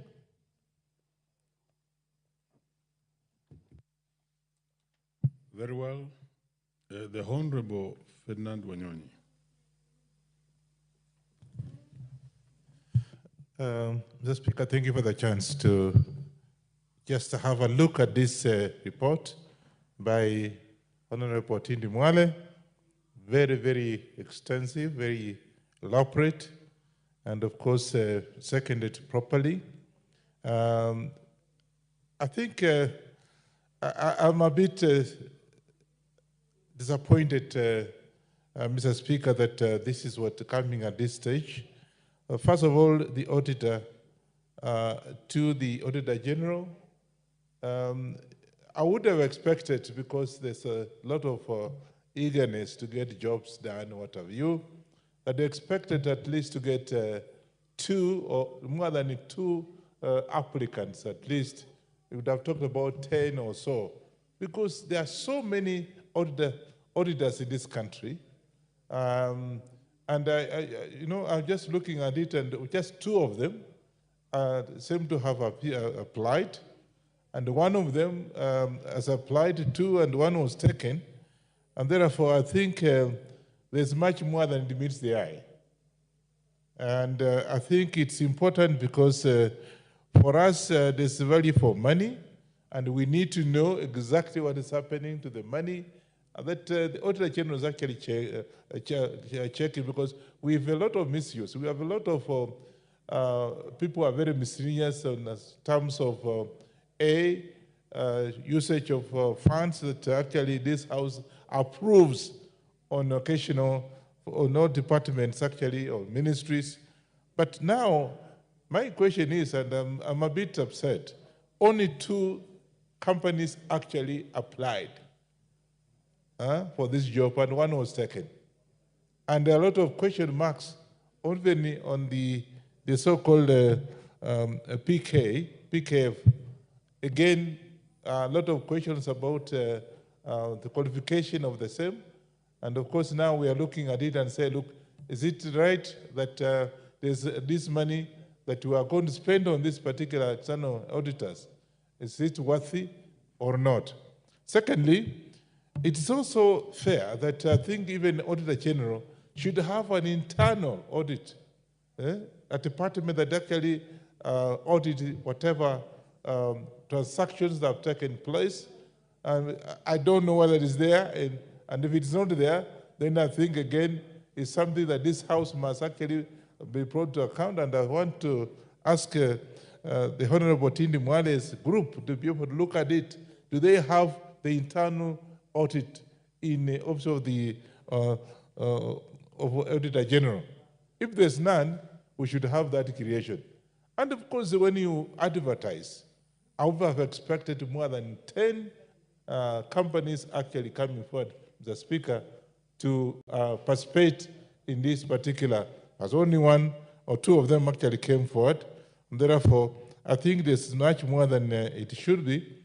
I would therefore request that our department here, of course, now ask the Auditor General office to re-advertise so they can get more people, actually more companies getting to come and do the audit, which is, of course, audit must be done regularly. And I would think that as it is now, is a shortcut. And therefore, nothing will come out of it. And therefore, I think, Mr. Speaker, I want to take this opportunity to ask our department here, our committee here, to be able to actually ask the Auditor General to re-advertise for this particular exercise. So there's a value for the money as it is. And of course, apart from that, I'll be able to then look at it, is it actually worth it or not? Because we have so much to do. There are so many loopholes in all the ministries. And therefore, the Auditor General is actually a very key department, and therefore, we are looking at it and be able to, and expecting so much from it, but as it is now, from what I'm saying, no, it's not meeting what the requirements are, and therefore, I've got my reservation for the same, and therefore, I'm asking our committee to be able to come out and look at it critically, as somebody mentioned, and I think the second I was saying, in fact, instead of even having internal, let's make it international advertisement. You can get auditors from whatever, Europe, even whatever. Just look at the papers and see whether the procurements and whatever has been done in the other ministries has been done as expected. And therefore, I have my reservations, and I think we should look at it more critically and not just pass it for the sake of it, because I think it's much more than meets the eye. I support the report. Engineer Paul Nzengu.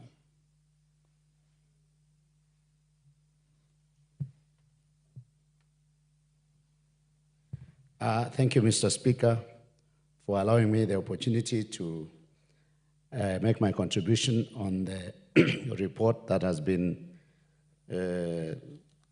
brought to the House by the Committee on Public Accounts Committee, and just from the onset, congratulate the team for the work well done. And I also want to congratulate Honorable Tindi Mwale for the nice presentation and the whole committee for the work well done, even as we have the predecessor or the chairman who has just been elevated to the position of the cabinet secretary, my friend John Buddy. Mr. Speaker, I think the committee did a very good work to appoint an auditor to audit the Auditor General. As very members have said, over a period of time, this team has operated like people above the law. They are the people to point on the mistakes others have done, yet no one tells them the mistake they have done. For example, if you think about the fact that when they go to the constituencies, they punch holes on what has been done in the constituency, and they try to incriminate members of parliament as though members of parliament are part of the committee. We are not members of the committee that does the implementation of projects in the constituencies. There are established committee, there is established office of the CDFC, but because of malice or for whatever reason they do it, you end up hearing that certain constituency, the MP has misappropriated funds. How can you misappropriate funds that you don't even have a say over them? You are not an II holder, you are not a signatory of any account, you're not even a member of the committee after all.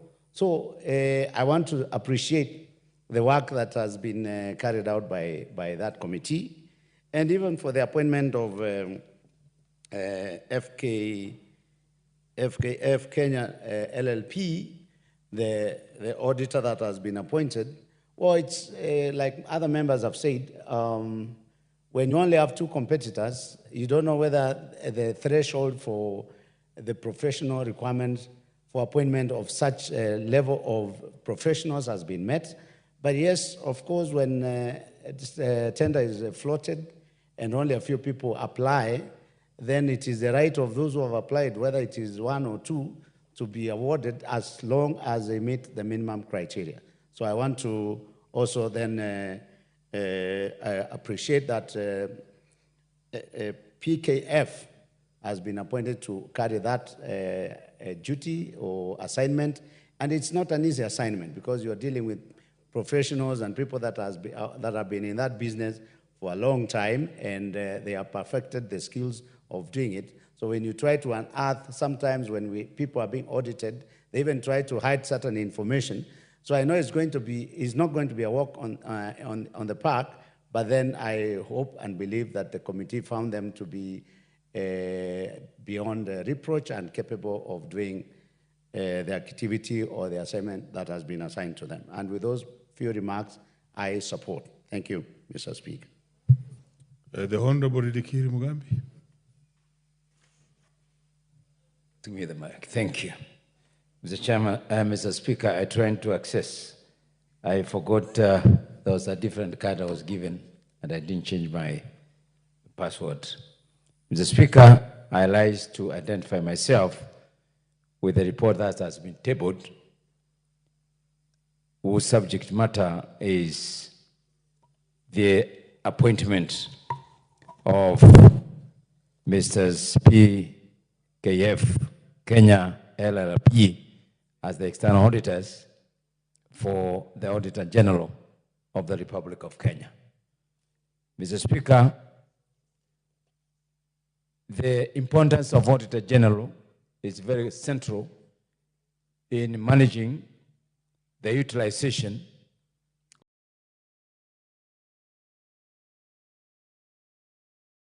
of the resources that various government ministries have been entrusted. Mr. Speaker, before I say whether I accept or not, Mr. Speaker, the Auditor General is supposed to be only thou. This is the institution that is not supposed to be found to have any faults whatsoever. Mr. Speaker, this is the institution that is supposed to advise on the best performance and utilization of the resources that various MDAs have been given to them. Mr. Speaker, the Auditor General is supposed to identify gaps and make recommendations on how to cover those gaps. Mr. Speaker, we rely on the report of the Auditor General to flush out corruption in various institutions, government and quasi-government institutions. Mr. Speaker, we expect the Auditor General to make recommendations, and recommendations cut not or limited to financial aspects, but also processes, including procurement. Mr. Speaker, they are supposed to advise government on conformity to international standards of audits. Mr. Speaker, in as much as I agree with the report of the committee, I would say it has fallen short of one fundamental requirement in procurement processes. Mr. Speaker, I don't know. Only two entities brought forward their bid. And one of them, just like what Professor Oundo has said, it lacked some fundamental documents. I still have to get the specific recommendation that the committee made, convincing that that process of procurement was adhered to. If they convince us that they didn't have adequate time, Mr. Speaker, I would say they are auditing 2022, 23, 2023, 24, 2024, 25, meaning they are on time. Mr. Speaker, this institution called Auditor General is central, and anything that is associated with it must not give iota of. Order, Honorable Mugambi. Chair Agriculture. Ordinarily, when you are moving in the House, you don't move between the honorable member who is speaking and the Speaker. Take note of that. You may proceed, Honorable Mugambi. Thank you, Mr. Speaker. He is very familiar with me. Sometimes I become invisible. Mr. Speaker, I was saying, this is an institution that should not be seen to be associated with anything touching on irregularity. Mr. Speaker, I have no interest on PKF or any other. But what they are going to do is to give a record of performance of the Auditor General. Ordinarily, we will have 3 or 4 presentations of bidders, even for comparison purposes. Mr. Speaker, every Kenyan today is talking about transparency, accountability, openness in our doings. Mr. Speaker, this same Auditor General is the one that is being quoted by the members of this House and even the members of the public out there, that so many things are going wrong within the government, quasi-government institution, state corporations. I'm sure if we all look at the Auditor General's report, even on the CDF, for each constituency, you find element of non-professionalism, giving some recommendations and which they don't even give the way forward. I'll give an example, Mr. Speaker. The Auditor General comes with a statement that the CDF has not provided receipts for bursaries. But they didn't go to the institution to confirm whether the bursaries reached there. So they were looking for the receipt. It was not their interest to go to that institution to confirm whether really the money went there. So they end up by giving a report that now brings even political problems to the members of parliament. Now, when I see this kind of recommendation, I'm wondering, is it not purposely manufactured to audit the same institution that we are saying is white as snow? Mr. Speaker, I have a lot of respect for my friend, the Vice Chair of the committee. I have a lot of respect for our senior, John Bendy. I have a lot of respect for the observations made by the others. But this is single sourcing by definition. It is called, if it is, there are certain things that you can say it's non-responsive. That's what I expected the committee to come up with. Non-responsive. Unless if you tell us there's no other qualified auditors in this country to audit the Auditor General.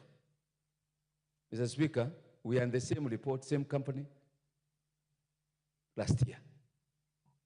So what are we telling Kenyans? What are we telling Kenyans? For 2 consecutive years, we have the same, and we present. I think something is not right. I don't know how it tripped the vice chair, a man who is very sharp in his thinking, the chairman, who is a qualified accountant. Mr. Chairman, I disagree with his report. Thank you, Mr. Speaker. Very well, the Honorable Danson Moshako.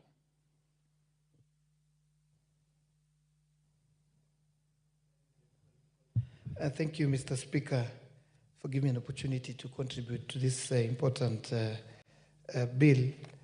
The report by Public Accounts Committee on Public Accounts Committee on the procurement of external auditor to offer services to the Office of Auditor General for the financial year 2022-23, 23-24, and 24-25. Honorable Speaker, at the onset, I must say that this Office of Auditor General is a very important office in the management of financial resources of this country. We must underscore the importance of this office to the level that they play a very central role in supporting what this August House does. We are the biggest consumers of the reports of the Auditor General. We cannot purport to be doing our oversight role effectively if the quality of the auditor's report that come to this House are questionable, Honorable Speaker. And therefore, Honorable Speaker, as an accountant, first I must say that I understand the challenges this office goes through, Honorable Speaker. I sit in the Budget Committee, and many times we've met the Auditor General. She comes in and gives us her challenges, what she needs to do to make sure that the timely reports of what they do come to this House. Honorable Speaker, but I must also say that as Parliament, we have been doing so well. We have been increasing the annual budgets year in, year out. I remember this year, Honorable Speaker, we have allocated the Auditor General a whopping 8.12 billion shillings so that they're able to run their activities, they're able to run all their programs, and they're able to give us audit reports in good time, Honorable Speaker.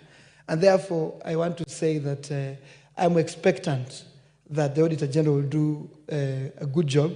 They'll be able to give us reports on time, because we also know, Honorable Speaker, that we have constitutional provisions that rely on audit reports. We know, for instance, equitable share. The calculation of the 15% equitable share to counties rely on the latest audited accounts as provided to this House by the Auditor General and approved by this House. Equally, Honorable Speaker, CDF, the 2.5% that is supposed to go to CDF relies on the latest audited accounts that are provided by Auditor General, comes to this House, and this House approves. Equally, the Equalization Fund relies on what the Auditor General does, the 0.5% to Equalization Fund. And therefore, Honorable Speaker, because this Parliament has done its bit, we have been able to resource Auditor General in a manner that we expect them to provide quality and timely reports to this House and to Kenyans, Honorable Speaker. Having said that, I want also to say that the committee, the PSC, did a good job. I've looked at the report. The Vice Chair has done a good job in bringing this report here and even moving it. I want to say, Honorable Speaker, that a procurement process that only raises 2 bidders, in many aspects, it can raise eyebrows, in the sense that questions need to be asked. Is it that the many audit firms that we have in this country, are they fearing to audit the Auditor General? And what are the reasons behind many audit firms choosing not to bid for this lucrative job, Honorable Speaker? The truth be told, Honorable Speaker, the winner of this bid makes a lot of money. But you wonder why most of these audit firms that we know, the reputable audit firms in this country, are not bidding for this job. And this raises concern, Honorable Speaker, in a matter that, and this committee needs to look at it. We may pass this for now, Honorable Speaker, but going forward, it should be clear. We should come up with a recommendation, Honorable Speaker, that if bidders are not, we should have a minimum number, say 5. So that then if it doesn't meet the number required, we say no at very early stages. Because, Honorable Speaker, PKF have been auditing Auditor General for some time now. So it looks like we may never change the Auditor General, or the auditor to the Auditor General, because he'll be the only one who will be bidding, and maybe one other that may not be as reputable as the standards that we want to, Honorable Speaker. And therefore, I want to ask the chair and the mover of this motion that they need to be guided in future. Let us not bring a report of this nature where we had only one bidder who looks like he's serious and the other one who looks like he's a seconder, Honorable Speaker. Having said that, Honorable Speaker, I also want to add my voice on what my colleagues have said. We expect quality from the Auditor General, quality reports. Honorable Speaker, when I was doing accounts, we were told that every organization needs to pursue or to look forward to getting unqualified auditor's opinion. Honorable Speaker, almost all the reports that come to this House, Honorable Speaker, from the Auditor General are qualified reports. And in sometimes, Honorable Speaker, they haven't been brought to this House. They go out there, audit counties, they bring here adverse opinion of some counties, Honorable Speaker. And to some extent, even disclaimers, disclaimer opinion have come to this House, Honorable Speaker. What I'm saying, Honorable Speaker, is that Auditor General also needs to give a report. How come that, I think that 2 years ago, none of the constituencies, none of the counties has ever received, a qualified opinion, an unqualified opinion, Honorable Speaker, I beg your pardon.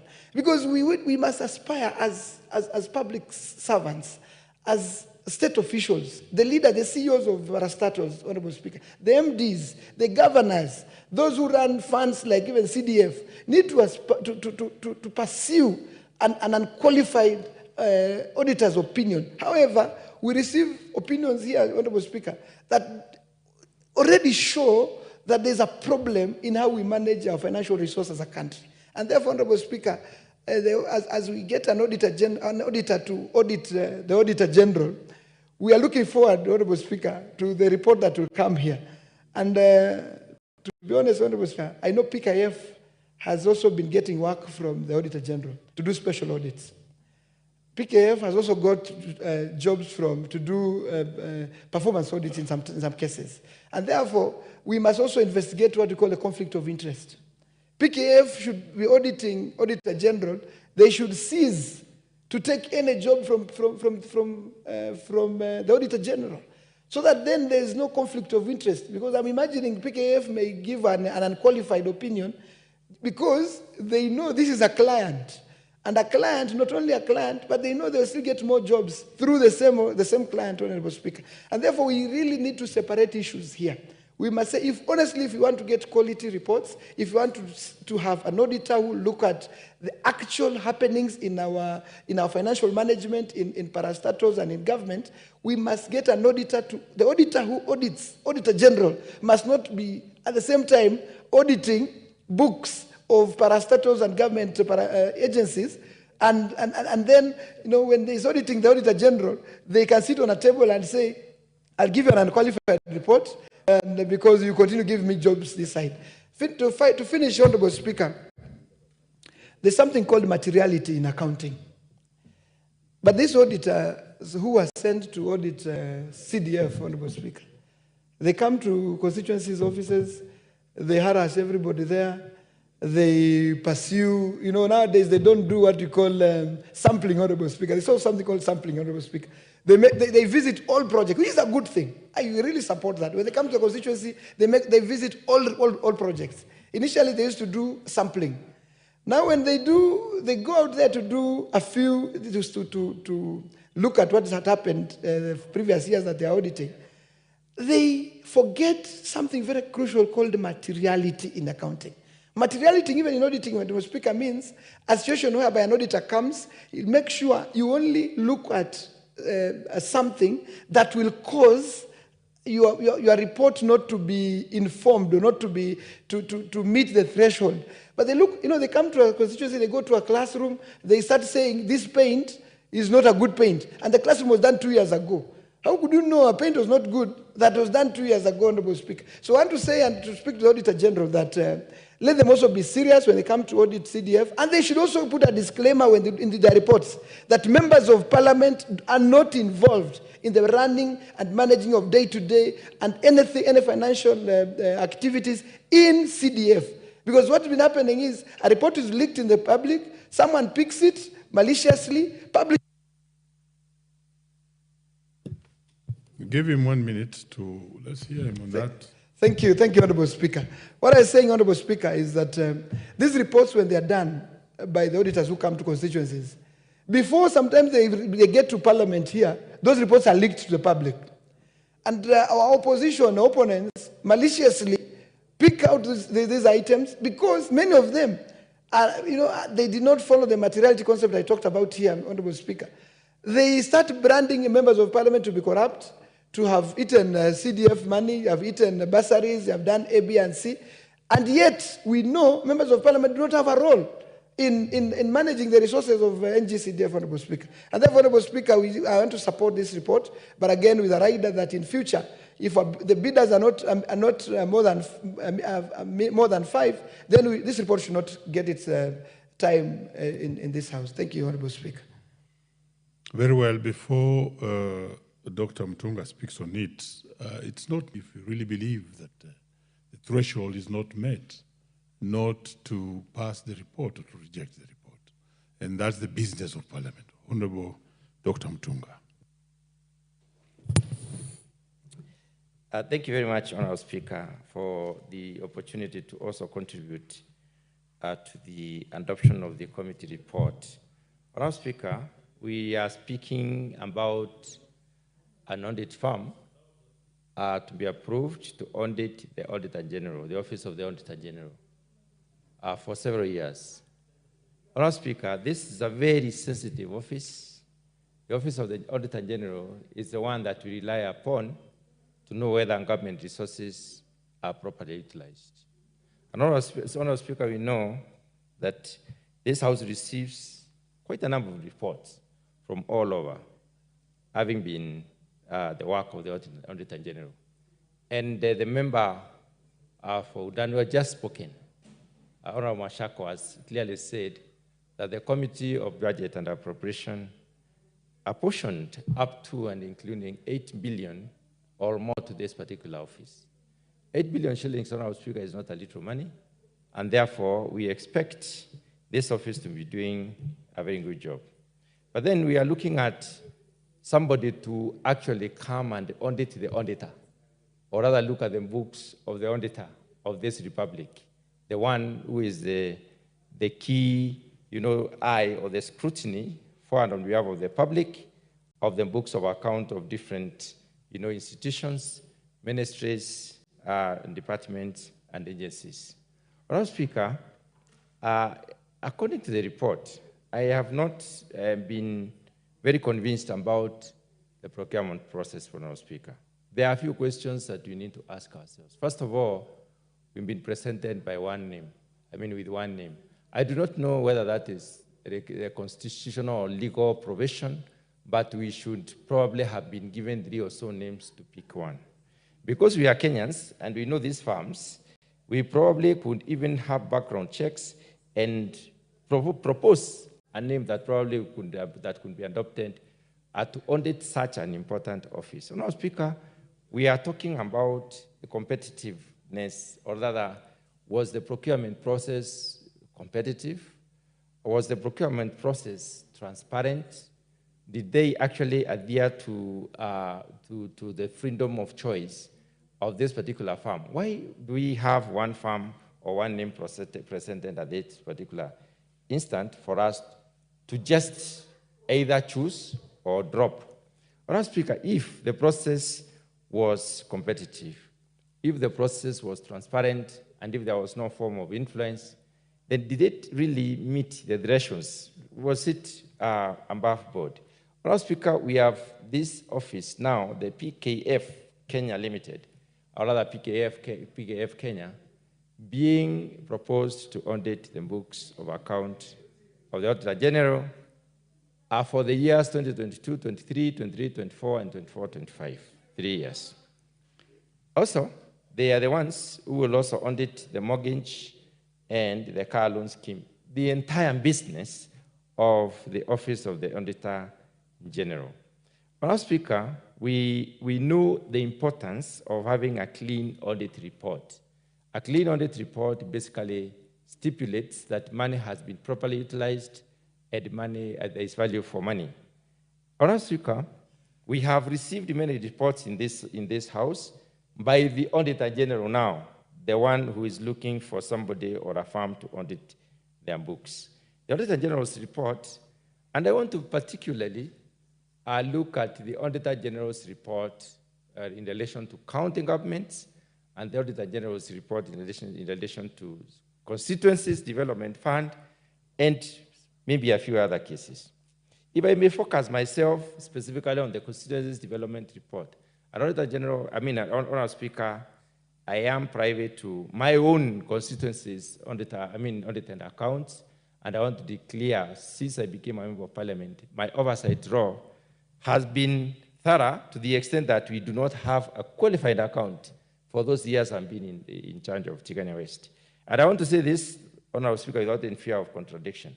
And I want to link this with a situation where we have the county accounts being, all of them being qualified. And we know what a qualified account means. It means the statement that the auditor writes is a summary statement of the account says that this account is okay, were it not for, or apart from the fact that 1, 2, 3 things were not done correctly.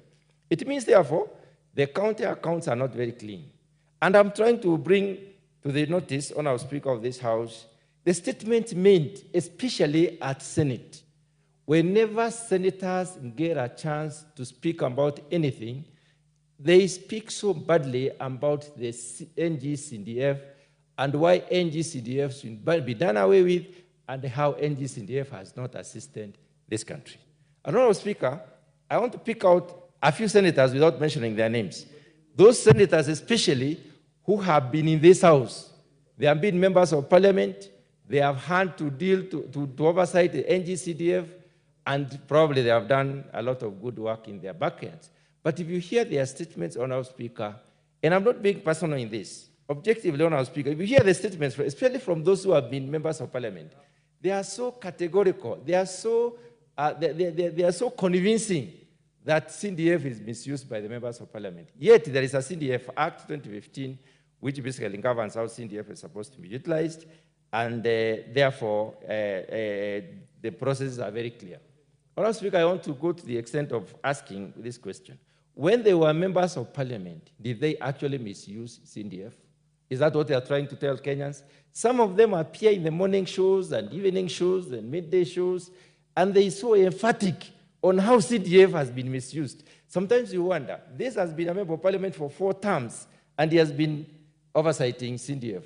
And he says that CDF has been misused, which means, therefore, he's declaring to the Kenyans that he or she has been misusing this money. And also, having said that, let me narrow myself down to the role of Senate and in as far as oversight of the resources that they normally look at is concerned. Senate oversights the county resources. And we are very, very, very clear and categorical to say that the county resources are, in most cases, the audited accounts from the counties are qualified. That being the case, Honourable Speaker, to this morning, we took some time to discuss the additional, the report on additional allocations to the county. The report on additional allocations to the county was speaking to giving counties more money. And in that case, these additional allocations, Honorable Speaker, is an additional share to the legal share, the legally allowed share that we give them. Most of the action development in all counties, Honorable Speaker, are from the allocations, these allocations, especially most of which are donor-funded. In donor-funded allocations, and I can give an example from, especially from the agricultural background, we have negotiated projects between the donor and the Kenyan government. And these negotiations go as far as saying who is going to implement what. And when it comes to implementation, the donors believe and understand the fact that devolution has to work, and therefore devolved resources must go to the county, even if they are national government resources. And that is why we are discussing them at this point in time and calling them additional resources. So they take these resources directly to the counties. And Honorable Speaker, let me say this. It is possible that the senators might not even know how much of these resources that can go to the counties directly as an arrangement between the donors and the county governments. It is also possible that the MCAs may not even be aware of some of these resources. So there is a likely lacuna that there's an arrangement between, or rather there are some resources that are handled by the governors and the oversight institutions are not very much aware of. And if they are not aware of, Honorable Speaker, the question is, are they thorough in their job? There's also a high level of wastage and corruption among counties, which has been cited in many cases, Honorable Speaker. This corruption, even as a house, as this house this morning considered that particular issue, we need to rethink accountability. And unless we rethink accountability, Honorable Speaker, Kenyan resources are misused. Honorable Speaker, the Senate has failed the Kenya as a nation for holding governors accountable. Can senators tell us that really they have been oversighting these governors properly? Why do we have qualified account every time? And why do we have resources misused? When do we hear of cases of money being embezzled from the counties and they are oversighting this? Even where the county assemblies have done their constitutional mandate of holding governors to account, we have seen senators still sneaking through these governors. They are not. I propose that to be added 2, not 1. Honorable Speaker, when you get the governors being apprehended, and you find senators clearing governors who have been accused of corruption, is that really oversight? Is that the kind of oversight that we are talking about? Honorable Speaker, even when we have processes going through Senate, sometimes we even doubt whether the decisions made as Senate are decisions that are not influenced in one way or another. So we are asking our friends in Senate, please do your work well. Stop blaming the National Assembly for nothing. Just do your work well. Do your oversight role very well. Honorable Speaker, the Senate in this case, and I would like to say this without any fear of contradiction, is the weakest link in promoting transparency and accountability in this country, because we have seen resources being misused in this country, and they stare and watch as resources are being misused over and over again. It has happened many times, and I think it is time that they took their roles very, very seriously and looked at how do they make sure that accountability actually exists at the counties. The role of senators is not just to look for money for counties. The role of senators is to oversight the counties and make sure that they are doing the right thing. Having said that, Honorable Speaker, there is a bit of lack of seriousness in this particular report as presented here. The lack of seriousness is not on the part of the committee. The lack of seriousness is a part of the Auditor General. We need the Auditor General to be a little bit more serious next time. Give us 3 names. Let us pick from those 3 names. We know these companies. We have interacted with them. We know them. We know who can do what. Or we need to pick from a list.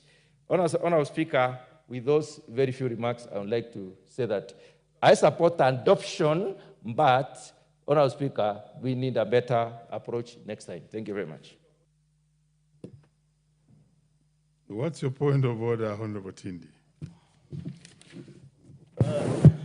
Mr. Speaker, I'm the one who moved the committee. I wanted to inform my colleague and the House that the person who did the procurement is actually the National Assembly, and it was done by the accounting officer who is the clerk of the National Assembly.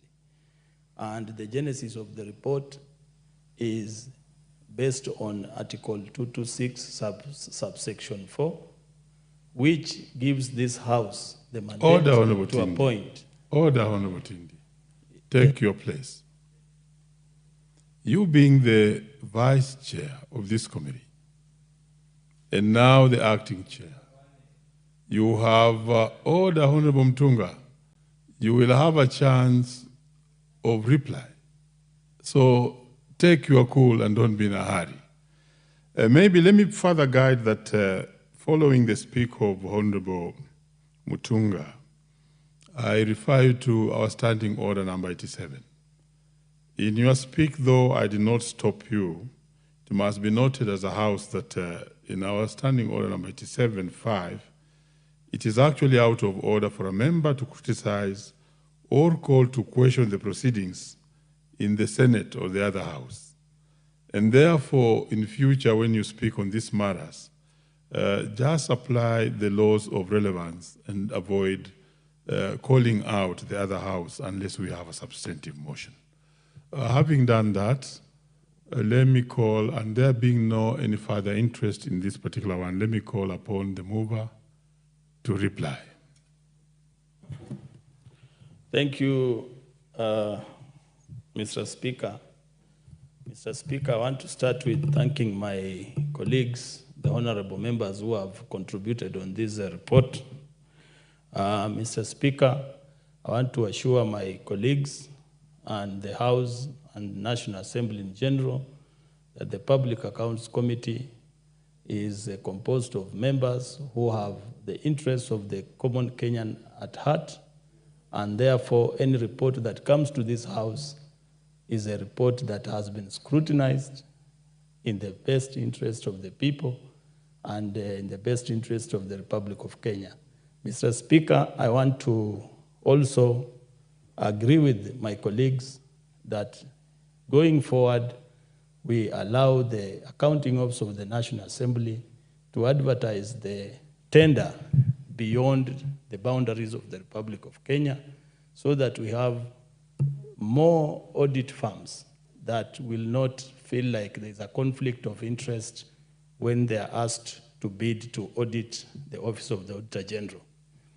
Mr. Speaker, just in brief, this report originated from Article 226, subsection 4, and this article gives the National Assembly the mandate to approve an accounting professional firm that is going to oversight the role, the operations, and the efficiency of the Office of the Auditor General.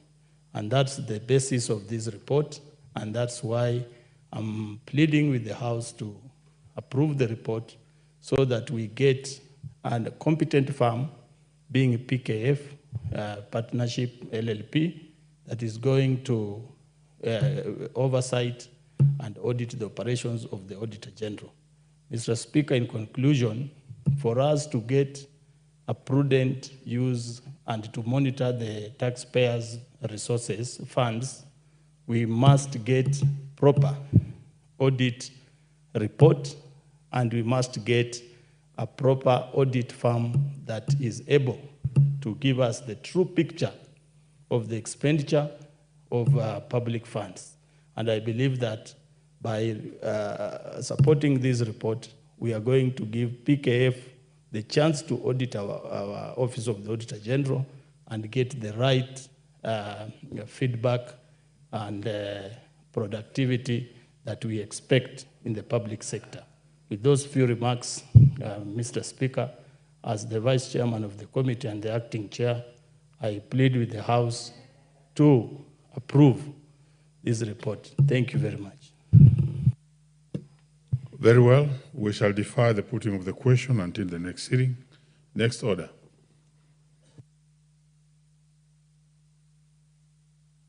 Order number 13, the Mang Beans Bill, Senate Bill number 13 of 2022, second reading.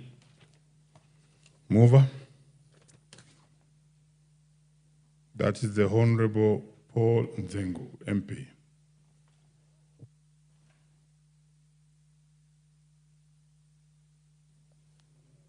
Honorable Speaker, I beg to move that the Mark Beans Bill, Senate Bills number 13 of 2022 be read a second time. Honorable Speaker, the bill was read a first time in the Senate on Wednesday, 15 February 2023, and thereafter the bill stood committed to the Standing Committee on Agriculture, Livestock, and Fisheries for consideration. Honorable Speaker, the bill has 25 clauses and seeks to provide for the development, regulation, and promotion of mung beans sector. It further provides for the support of farmers of mung beans in each county in the production and marketing of their produce, and encourages the use of mung beans as food security item by the national and county governments in their various feeding policies and programs. Honorable Speaker, the bill will have a significant impact on food security by increasing production, diversifying crops, reducing dependence on imports, and creating economic opportunities. Honorable Speaker, the bill also proposes to establish linkages with international research agencies for the adoption of the best mung bean farming and processing practices. This proposal is critical as it will increase the production of mung beans. Honorable Speaker, under the bill, there shall be a county executive committee. There shall be county executive committee members who shall enforce regulations and standards on the quality control of inputs and production of mung beans at the county level. The county executive committee members shall also investigate complaints relating to unfair trade practices within the county. Honorable Speaker, the bill is crucial because where national and county government implement feeding programs within schools or other institutions or areas falling within their respective mandate, they shall implement a homegrown feeding program aimed at promoting efficient production of mung beans in each county in order to ensure adequate supply to the schools and relevant institutions and food insecure areas in the country. Honorable Speaker, additionally, the bill requires the Cabinet Secretary for Agriculture to develop and adopt a policy to promote the growth and development of mung bean industry in Kenya. The policy shall be reviewed at least once every 5 years. Honorable Speaker, this bill establishes county licensing committee of mung beans, which shall consist of chairperson, one person representing growers of mung beans in the respective county, one public officer in the Department of Agriculture, and two public officers in the department responsible for trade with relevant experience in matters relating to trade and finance. Honorable Speaker, as I have mentioned, the bill regulates the mung bean sector, and therefore a person who intends to market, process, or carry out large-scale trading in mung beans or mung beans products shall make an application for a license to the County Licensing Committee. The license shall be renewable annually. Honorable Speaker, the Agriculture and Food Authority shall keep and maintain a register of growers, buyers, and other entities registered or licensed to undertake actions regulated by this Act. Honorable Speaker, this bill is very key as it will contribute to diversifying of crops, therefore promoting food security in the country. Honorable Speaker, with these few remarks, I move and I ask the Chair, Committee of Agriculture to second. Thank you. The Honorable Mutunga. But Chair Agriculture, as you do that, you may have to explain to this country and this House what mung beans are. Proceed. Thank you. Thank you very much, Honorable Speaker. Honorable Speaker, this bill, which is the Senate Bill number 13 of 2022, was brought to this House on the 22nd of February. It has been here for a while, and because many discussions have been going on to see how we can manage this particular crop because it's an important crop, especially for the marginal areas of Kenya. Honorable Speaker, the principal objective of this particular bill is basically to develop regulations and promotion, develop the crop itself, regulate the crop, and promote production of the crop across the areas that I'll be mentioning where it can do best. Honorable Speaker, the bill seeks to promote the use of the bean itself, even in various counties and for purposes of food security and even response initiatives when the need arises. It further seeks to promote productivity of the bean itself, to generate higher income for those regions and also for the growers of the same, while at the same time facilitated the introduction of this particular mung bean technology, production technology, and general modernization of the mung bean itself. Honorable Speaker, coming back to your question, what is mung bean? Mung bean is what we call ndengu. This is the green grams. Green grams grows in most parts of this country, especially in counties like most of the lower eastern Kenya, most of the Mount Kenya region, you find that growing. Most of the western part of Kenya, it is a marginal, or rather the low altitude, medium altitude crop. There are some objectives that I would like to mention about this particular bill. This particular bill comes in to specifically provide a framework for coordination and implementation of the national policies and strategies on the development and regulation of the mung bean industry. The entire industry, all the way from pre-production to the table, we are looking at the entire value chain, coordination of activities along the value chain. Honorable Speaker, the question is, why are we bringing up coordination of a specific bean? Honorable Speaker, this is a special bean. It is a special bean that does well in the areas that I mentioned, the medium to low altitude areas, and it is therefore a bean that has not been scheduled as yet. If it is not under in the schedule, it therefore means that it needs protection. And it has great potential to become the key cash crop for those areas. So we need targeted interventions so that this bean can provide the potential. We can explore the potential in production of this bean to develop those areas because it's a drought-tolerant crop and does well under very low rainfall regime. Honorable Speaker, the other main objective is to facilitate and develop a framework to regulate and promote the development of the mung bean itself and the entire industry for competitive production here and also internationally. Also to promote the productivity of the bean and then generate higher incomes for the people who are going to be engaged in this particular process. Also to facilitate modernization of the bean farming techniques, the general modernization of the industry itself, and also for cost control and the productivity improvement. Also to provide a framework for the implementation of the marketing strategies for the bean in those areas within Kenya and also outside this country. Honorable Speaker, this is not a money bill, and it is important for Kenyans to know that this bill comes in under the regulation of the Agriculture and Food Authority. We are not creating an institution in this particular bill. So the bill does not propose a new institution. Instead, it proposes that responsibilities are shared between the county and the national government. So it does not introduce other costs. Honorable Speaker, the Agriculture and Food Authority is tasked with the development of policies and standards, monitoring of implementation of policies, and also collecting, and receiving data from the various counties and building the capacity of the counties for purposes of improving on production and productivity.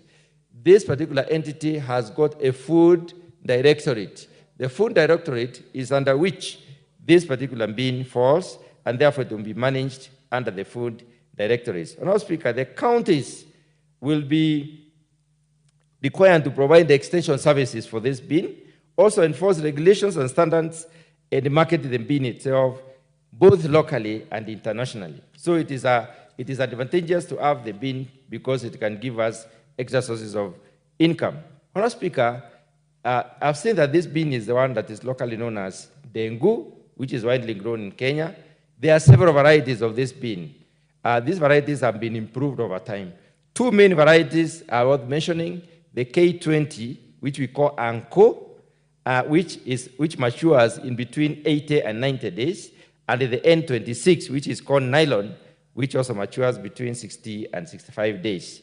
It has the potential to produce, production bean in most of the country, where I could cite a few counties where mung bean can do very well: in Kitui County, in Makwiny County, in Tharaka Nithi County,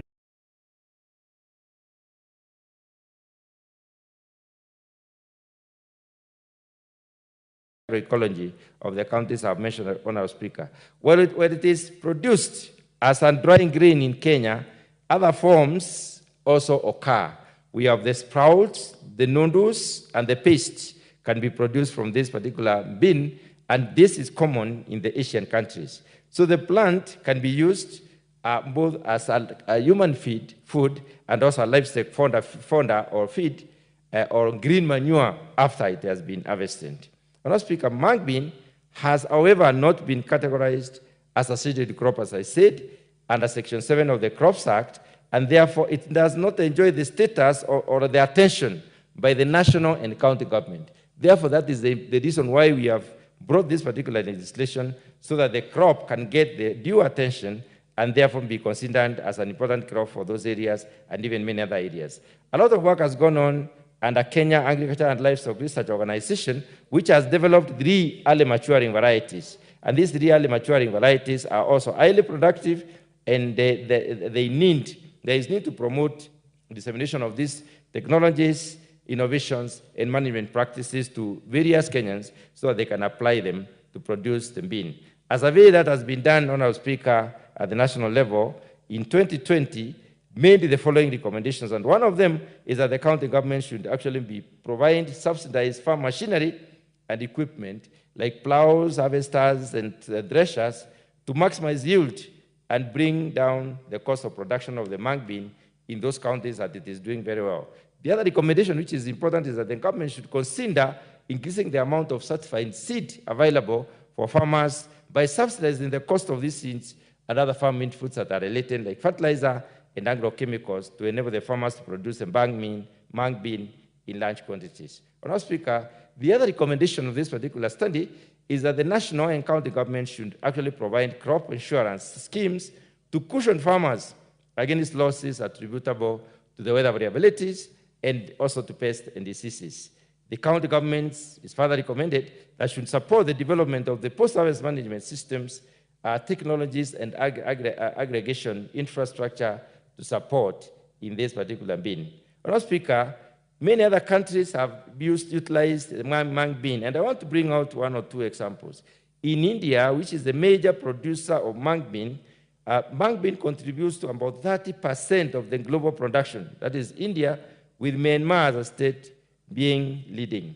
Mung bean is entirely consumed domestically in India. In fact, India as a nation imports mung bean from even this country. They are looking for quantities that probably we are not able to supply because we consume most of the mung bean that we produce. So the production, marketing, and export of the mung bean in India is basically governed by the agricultural law, such as the Essential Commodities Act, the Agricultural Produce Market Committee Act, and the Indian Trade Classification, or what we call Harmonized System, or ITC code system, which classifies agricultural products for import and export in that particular country. Experiences from Myanmar, Honorable Speaker, indicate that it is one of the world's largest producer of mung bean, growing the crop in 2 seasons, as happens in Kenya, and starting from October and so on. The country has 2 rain seasons, just like Kenya. So mung bean is cultivated almost in all regions of that particular country, and the same crop, less than 10% of the crop grown in that particular country called Myanmar is exported out is consumed domestically. Most of it is meant for export. Therefore, it is possible to grow this particular crop even for export. And I would like to indicate, Honourable Speaker, that there is market in China, market in Indonesia, in Malaysia, the United Arab Emirates. There is market. In Thailand, Honourable Speaker, if I may give another example, mung bean production levels have been increasing in recent past, which means they are catching up with the demand in the world market. The main export markets for Thailand has been Japan, China, and the United States of America, which means we can sell this bean across even to America. Honourable Speaker, to close my comments, I would like to indicate that the committee has considered this particular crop and found it is important that we look at it as an important crop in this country and come up with a legislation which will enable development of regulations for purposes of crop development, for purposes of promotion of this particular crop, for purposes of regulation, and also for purposes of marketing this particular crop or products from this particular crop.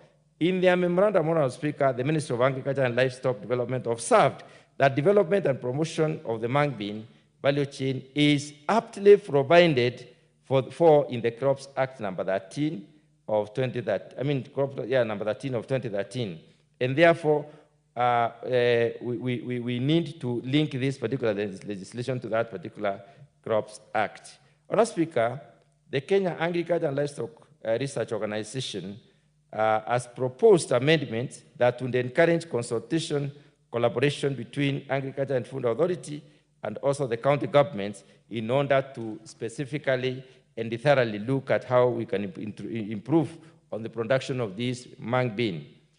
Also, the Plant Health Inspectorate Service of Kenya and the Kenyan Bureau of Standards have come in, and the Council of Governors, they have proposed amendments on what needs to be done and the role of the various institutions in terms of making sure the mung bean really does very well in this particular country. Those amendments, Honourable Speaker, have been captured and will be relayed to this House during the committee of the whole House or the third reading, for the third reading of the bill, so that we can influence this particular legislation to do a better job in this particular country. Honourable Speaker, the committee tabled a report on the 13th of August 2024, and the committee has basically proposed some amendment aimed at enriching the bill and hope that this House will support the committee's amendments during that particular stage. Honourable Speaker, with those remarks, I beg to second.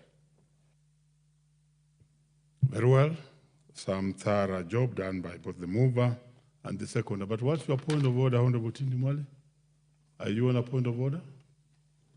No, it's not a point of order, it's a contribution. Then what is it? Oh, then just take your place.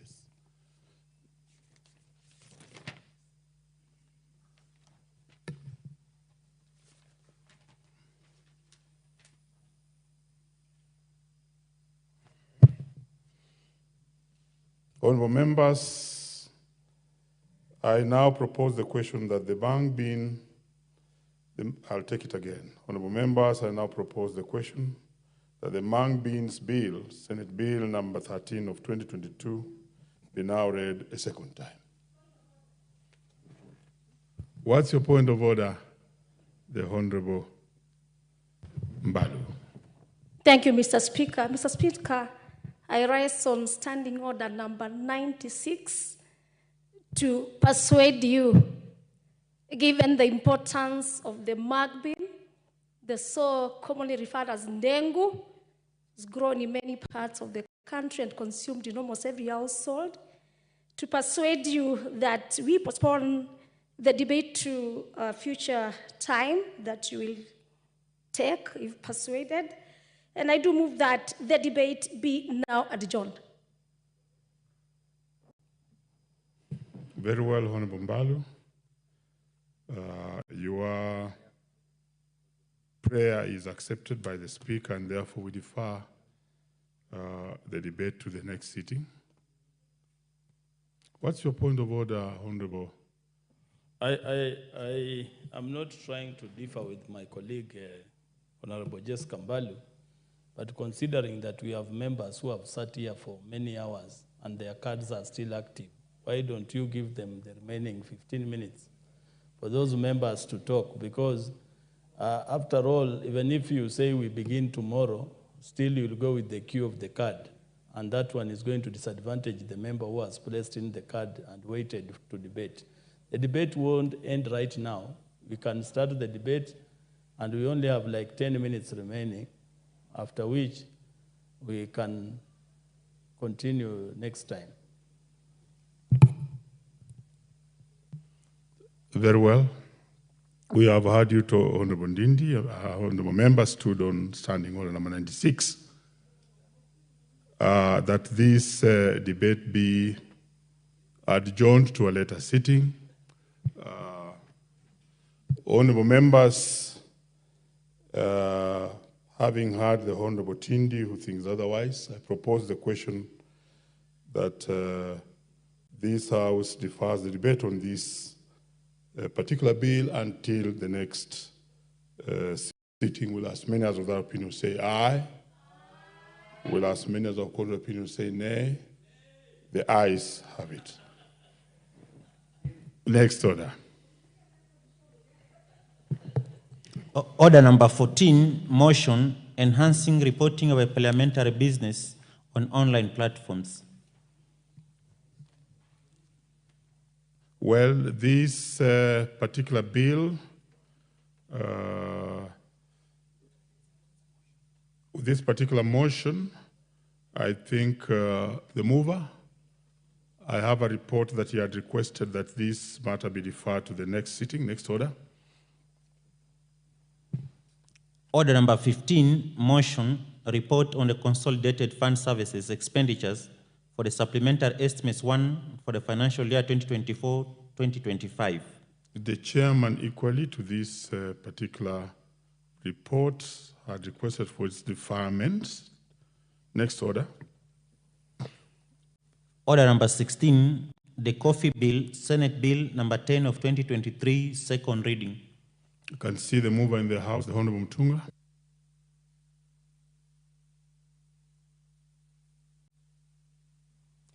Thank you very much, Honorable Speaker, for the opportunity to speak to this particular bill. Honorable Speaker, this is a very, very important bill, and it touches on very, very critical grounds.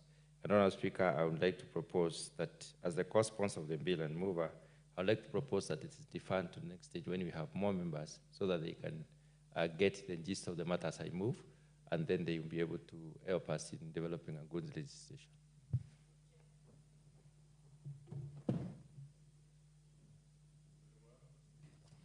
Very well, your request is accepted. Next order. Order number 17, motion, public petition on funds spent contrary to the provisions of Article 223 of the Constitution. Mover. Very well. This one is also deferred to the next sitting. But I think going back to the Honorable Mutunga. Honorable Mutunga, while indicating that he is deferring his motion to the next sitting, seemed to imply that there are no enough members to speak on this. And you know very well, once you pronounce yourself on quorum in the House, then I have to look around to see is there a quorum. And indeed, I can confirm that there's no quorum in the House, and therefore I'll want to ask the Sergeant at Arms to ring the quorum bell for a period of 10 minutes.